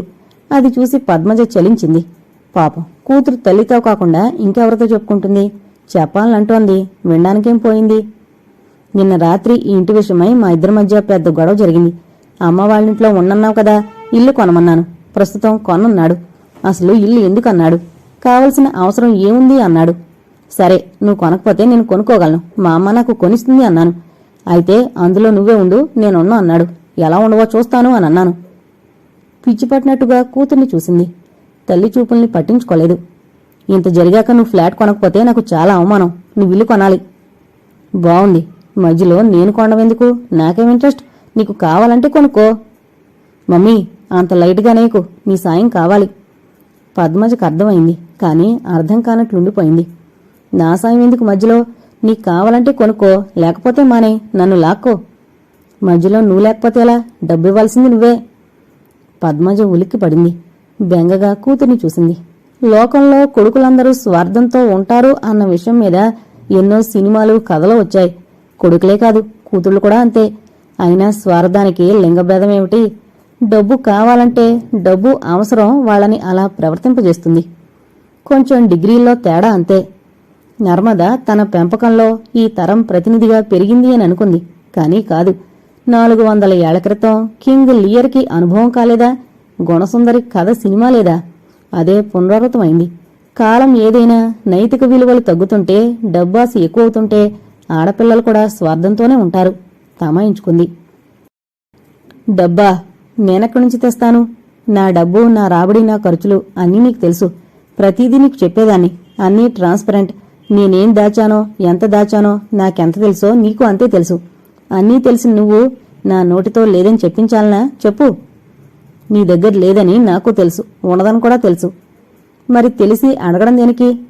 కానీ నాకు ఈ క్షణాన సాయం చేయగలదానివి నువ్వే. నేనేం చేస్తాను? లోన్లు అవి నేను తీసుకోను, అది గుర్తుంచుకో. లోన్లు అవి వద్దు, ఇల్లమ్మే. పద్మజకి నోట మాట రాలేదు, తేరుకుంది. నీకు మతిపోయిందా? ఏం మాట్లాడుతున్నావో నీకేమైనా తెలుస్తోందా? బాగా తెలుస్తోంది. అయినా నువ్విప్పుడు అలా అంటావు, కానీ తర్వాత నువ్వే అంటావు మంచి పని చేశావు అని, తెలుసా? కళ్ళెగరేస్తూ అంది. అలాగా? పూర్తిగా చెప్పు. అది మంచి పని అవునో కాదో చెప్తాను. ఈ ఇల్లు సెంటర్లో ఉంది. చుట్టుపక్కల మంచి స్కూళ్లు, కాలేజీలు ఉన్నాయి.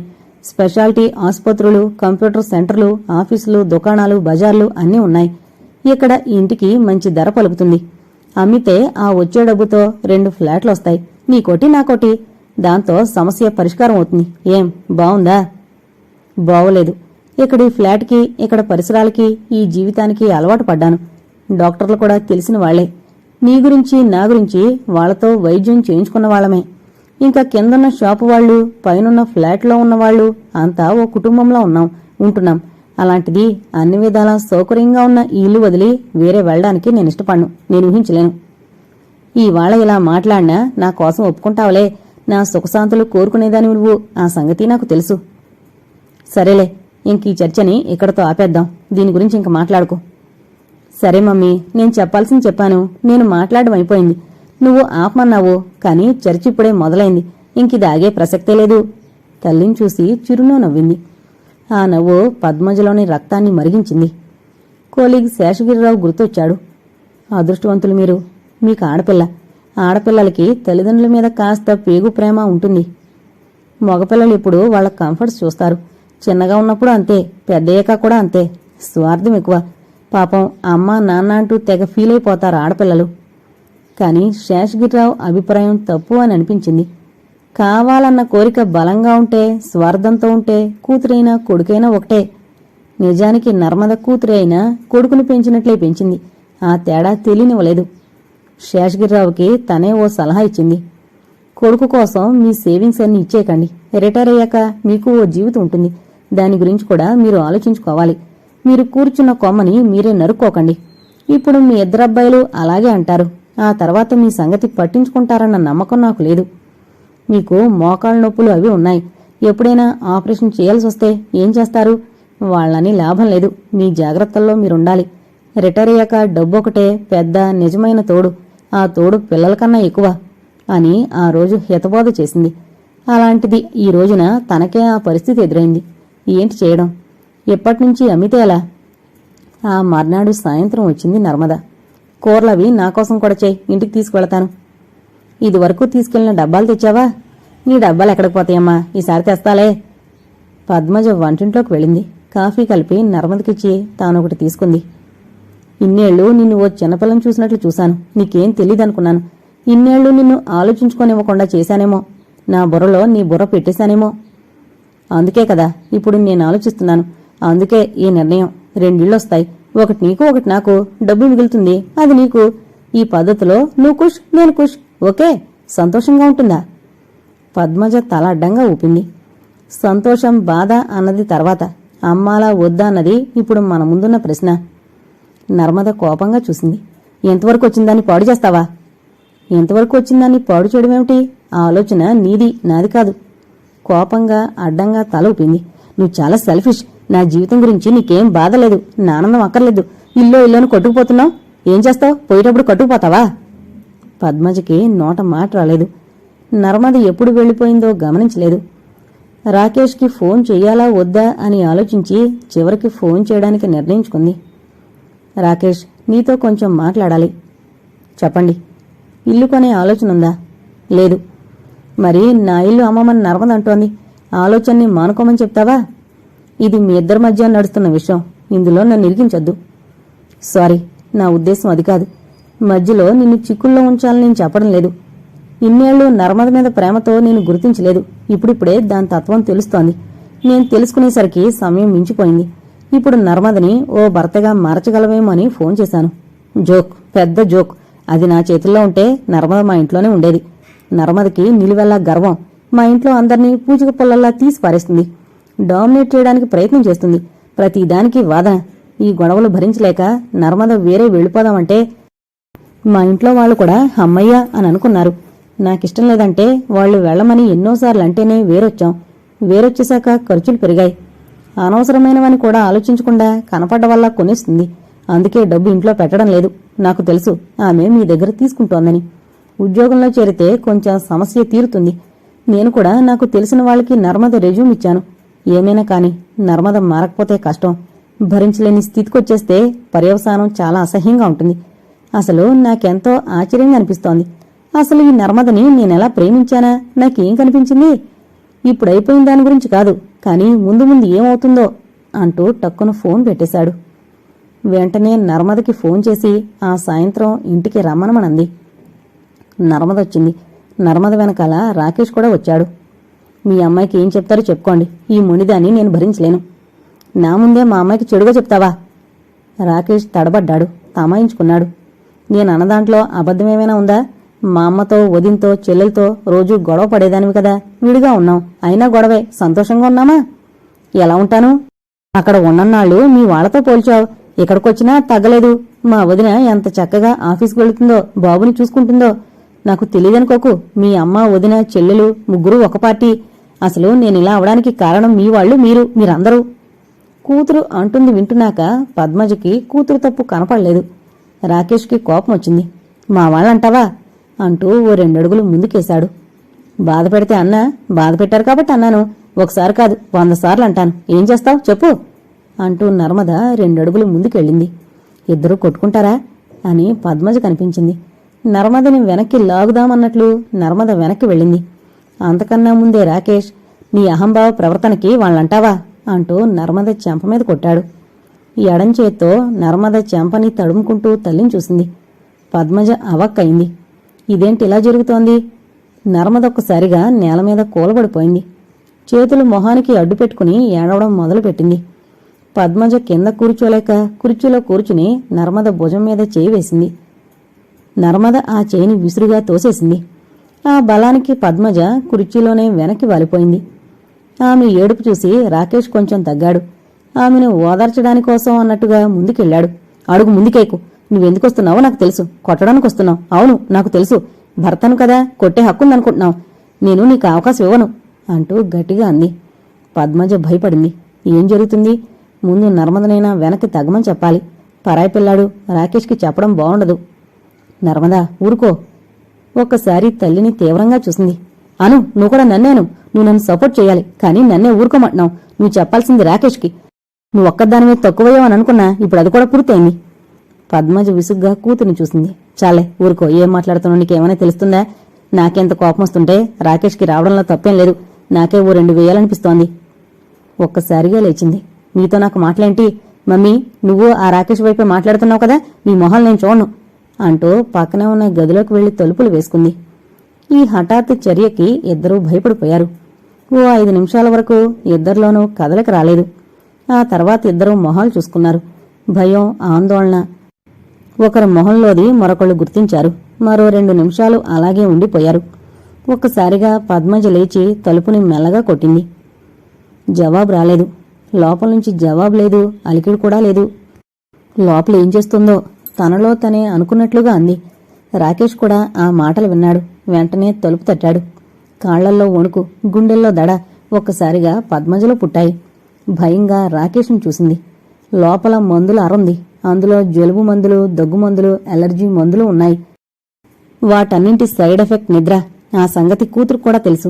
అవి ఏమైనా వేసేసుకుంటుందా? తలుపు తీ నర్మదా. తలుపు గట్టిగా కొట్టింది. రాకేష్ పిచ్చి చూపులు చూస్తూ భయంగా తలుపు కొట్టాడు. సమాధానం లేదు. బయటికి రా, తలుపు తీ. పద్మజ బ్రతిమలాడింది. ఆ గదిలో మంచం ఉంది. మంచం ఎక్కితే ఫ్యాన్ అందుతుంది. అది వేసుకున్న డ్రెస్కి చున్నీ ఉందా లేదా? రాకేష్, నర్మద చున్నీ వేసుకుందా? అనుమానంగా అంది. ఉంది అన్నట్టు తల ఊపాడు. ఇంకా భయం వేసింది. ఆమె భయం చూసి రాకేష్కి ఏం చెయ్యాలో తెలియలేదు. ఏదైనా అఘాయిత్యం చేస్తే ఎలా, ఏం చెయ్యాలి? పద్మజకొచ్చిన భయం రాకేష్కి వచ్చింది. రాకేష్ కూడా తలుపులు కొట్టడం మొదలుపెట్టాడు. ఇద్దరూ పిలుస్తూ తలుపులు కొడుతున్నా లోపల నుంచి సమాధానం రాలేదు. వినపడ్డం లేదా? రాకేష్కి ఏం చెయ్యాలో తెలియడం లేదు. 2 చేతులు తల మీదుంచుకుని తలని వాల్చాడు. గుండె నొప్పి వస్తుందేమో అనిపించింది పద్మజకి. కళ్ళు తిరుగుతున్నట్లుగా ఉంటే కుర్చీలో కూర్చుంది. ఈ ఇల్లుని తనేమైనా కట్టుకుపోతుందా? తన వెంట రాదు కదా. అలాంటప్పుడు ఈ ఇంటి మీద తనకెందుకంత ప్రేమ? ఇల్లు అమ్మడమెందుకు? వాళ్ళిద్దరినీ ఈ ఇంట్లోనే ఉండమంటే సరి. అంతగా రాకేష్ ఇష్టపడకపోతే అమ్మేసి 2 ఫ్లాట్లు తీసుకుంటే సరి. ఈ ఆలోచన రాగానే కూతుర్ని బతిమలాడడానికి సిద్ధమైంది. తలుపు కొట్టింది. కొంచెం గట్టిగానే కొట్టింది. నర్మదా, నీ ఇష్టప్రకారమే జరుగుతుంది. నువ్వు కోరినట్లుగానే ఇల్లు అమ్మేద్దాం. ఇద్దరం చెరో ఫ్లాట్ తీసుకుందాం. ఇంక బయటికి రా. రాకేష్ కూడా నిన్నేమి అండు. ఇంక తలుపు తీ. రాకేష్ ఏమనలేదు. అలా అన్న పద్మజ వైపు చూడలేదు. రాకేష్, నువ్వు కూడా పిలు, సారీ చెప్పు. విధిలేక రాకేష్ తలుపు తట్టాడు. సారీ నర్మదా, సారీ చెప్తున్నాను. ఇంక బయటికి రా. లోపల నుంచి సమాధానం లేదు. ఇది మంచి పని కాదు. ఇంట్లో వాళ్ళని ఎమోషనల్గా బ్లాక్మెయిల్ చేస్తోంది. పద్మజకి తన మీద తనకే జాలేసింది. రాకేష్ను చూస్తే భయం వేస్తోంది. దీన్ని గదిలోంచి బయటకు రప్పించాలంటే తామిద్దరి వల్ల కావడం లేదు. తలుపు బద్దలు కొట్టాల్సిందే. ఇంతలో తలుపు గడి తీసిన శబ్దం వినిపించింది. తలుపు తెరుచుకుంది. తలుపు తీసి నర్మద మంచం మీద పడుకుండిపోయింది. ఏం జరగనందుకు ఊపిరి పీల్చుకుంది. కాని కూతురి మొహం చూసి చూడగానే కోపం మరింత పెరిగింది. కాని ఈ సమయంలో అండం బావుండదు. ఇంకా రెచ్చగొట్టినట్లవుతుంది అనిపించింది. పంతం నెగ్గించుకోవడం దానికి చిన్నప్పటినుంచి అలవాటు. ఇదివరకు కోపం వచ్చినా పోనీలే అని ఊరుకుంది. నర్మద పూర్తిగా స్వార్థపర్రాలే. తను క్షమించేసింది. కాని రాకేష్ ఇల్లమ్మేస్తే దానికి ఆనందం. దానికో ఫ్లాట్ కొనిస్తే అది దానికి సంతోషాన్నిస్తుంది. తనంత తెలివైన వాళ్లు లేరన్న గట్టి నమ్మకం ఉండేది. ఇప్పుడు అది తనని వదిలిపోయింది. నిద్ర, మనశ్శాంతి నర్మద లాగేసింది. ఏమనాలో తెలియని పరిస్థితి. గొంతు దగ్గర దుఃఖం, కన్నీళ్లు రెప్పల దగ్గర కన్ఫ్యూజన్. ఏం చెయ్యాలి? నర్మద, రాకేష్ ఒకళ్ళనొకళ్ళు ఏం చూసి ప్రేమించుకున్నారు? మనస్ఫూర్తిగా ఇష్టపడ్డారా? లేకపోతే వయసు ఓ చోట పనిచేస్తుండడం వలన, కలిసిమెలిసి తిరిగి షికార్లు చేయడం వలన కలిగిన ఆకర్షణ ప్రేమనుకున్నారా? ఇప్పటి పరిస్థితి చూస్తే వీళ్ల ప్రేమ నిజమైంది అని అనిపించడం లేదు. వీళ్లకి ప్రేమ ఓ కాలక్షేపమైంది. పెళ్లిని ఓ అగ్రిమెంట్గా భావించారు. ఈ బంధం ఓ సోషల్ నీడ్ అనుకున్నారా? ఈ ప్రపంచం ఓ పెద్ద మార్కెట్లా తయారవుతుంటే వీళ్లది ఓ యాంత్రిక సంబంధం లాంటిదా?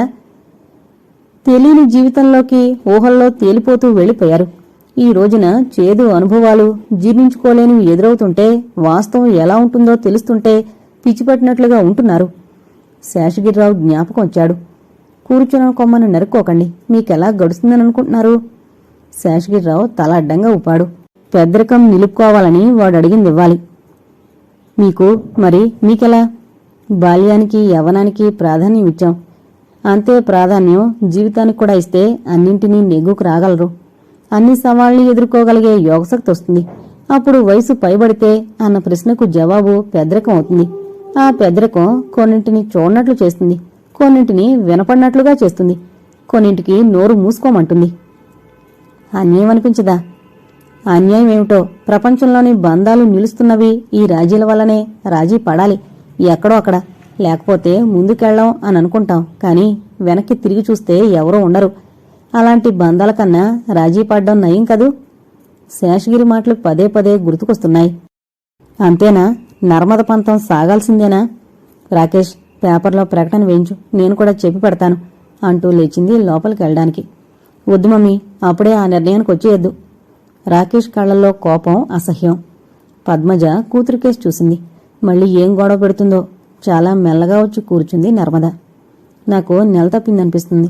ఈ గొడవల్లో దాని సంగతి పట్టించుకోలేదు. ఇప్పుడు గదిలో పడుకుని ఆలోచిస్తుంటే హఠాత్తుగా గుర్తొచ్చింది. ఏటో చూస్తూ అంది. నోట మాట రాక రాకేష్ నర్మదని చూడ్డం మినహా మరేం చేయలేకపోయాడు. ఇది దేవుడు చేసిన, కుదిర్చిన తాత్కాలిక రాజీ. శాశ్వత పరిష్కారం అవుతుందా? అది సంతోషకరమైన వార్తే. కాని ప్రస్తుత స్థితి నుండి తేరుకోవడానికి సమయం పడుతుందని ఆ ఇద్దరికీ తెలుసు. అందుకే నిశ్శబ్దంగా ఉండిపోయాడు రాకేష్. పద్మజకి తెలుసు ఆ నిశ్శబ్దం సుఖాంతానికి సంకేతమని. ఎన్నాళ్లు ఉక్కిరిబిక్కిరి చేసిన సమస్యలకి పరిష్కారం దేవుడు ఇలా చూపించాడా? దీన్ని అంగీకరించినట్లు రాకేష్ మౌనం చెప్తోంది. రాకేష్ అంగీకరిస్తే తనకి సంతోషమే. ఈ లోకం చూడని గుడ్డు, ఆకారం పూర్తిగా దాల్చని గుడ్డు. ఈ గుడ్డు సమస్యకి పరిష్కారమైనందుకు పద్మజ తేలిగ్గా ఊపిరి పీల్చుకుంది. ఎన్నాళ్లు కోల్పోయిన ప్రశాంతత పొందబోతున్నందుకు ఆనందం కలిగింది. ఇది ఎప్పటికీ ఉంటుందా? ఈ మాతృత్వం పెద్దరికాన్ని తెస్తుంది. పెద్దరికం నర్మదని మారుస్తుందా? ఓ తల్లిగా తను ఓడిపోయింది. మరి నర్మద తల్లిగా మారబోతోంది. ఆమె అహంకారం మాతృత్వాన్ని ఓడిస్తుందా, గెలిపిస్తుందా? ఇంతటితో ఆమె గెలిచిందా, ఓడిందా అనే నవల కంప్లీట్ అయిందండి. నిజంగా ఈ నవల చదివిన తర్వాత నాకు కూడా బాగా కళ్ళు తెరుచుకున్నాయి. ఎందుకంటే నేను కూడా మా పిల్లలతో ఇదే డైలాగ్ చెప్తూ ఉంటాం. ఎవరికి ఇవన్నీ తర్వాత మీకే కదా, తర్వాత మీకే కదా అని. నిజానికి అలా చెప్పకూడదన్న విషయం అర్థమైంది. ఈ నవల ఈ తరంలో అమ్మాయిలకి, వాళ్ళని ఆ విధంగా పెంచిన తల్లిదండ్రులకి బాగా బుద్ధించేటట్టు బాగా రాశారు రచయిత. తర్వాత ఏం జరుగుతుంది అనేది మనకు తెలియదు. కానీ ఇప్పటి వరకు అయితే పిల్లల్ని ఈ విధంగా పెంచే తల్లిదండ్రులందరికీ కూడా చెంపపెట్టు ఈ నవల. వారికి భవిష్యత్తునంతా అద్దంలో చూపించినట్టుగా రాశారు రచయిత్రి. మరి మీ అభిప్రాయాలేంటో నాకు కామెంట్స్ రూపంలో తెలియచేయగలరు. Thank you.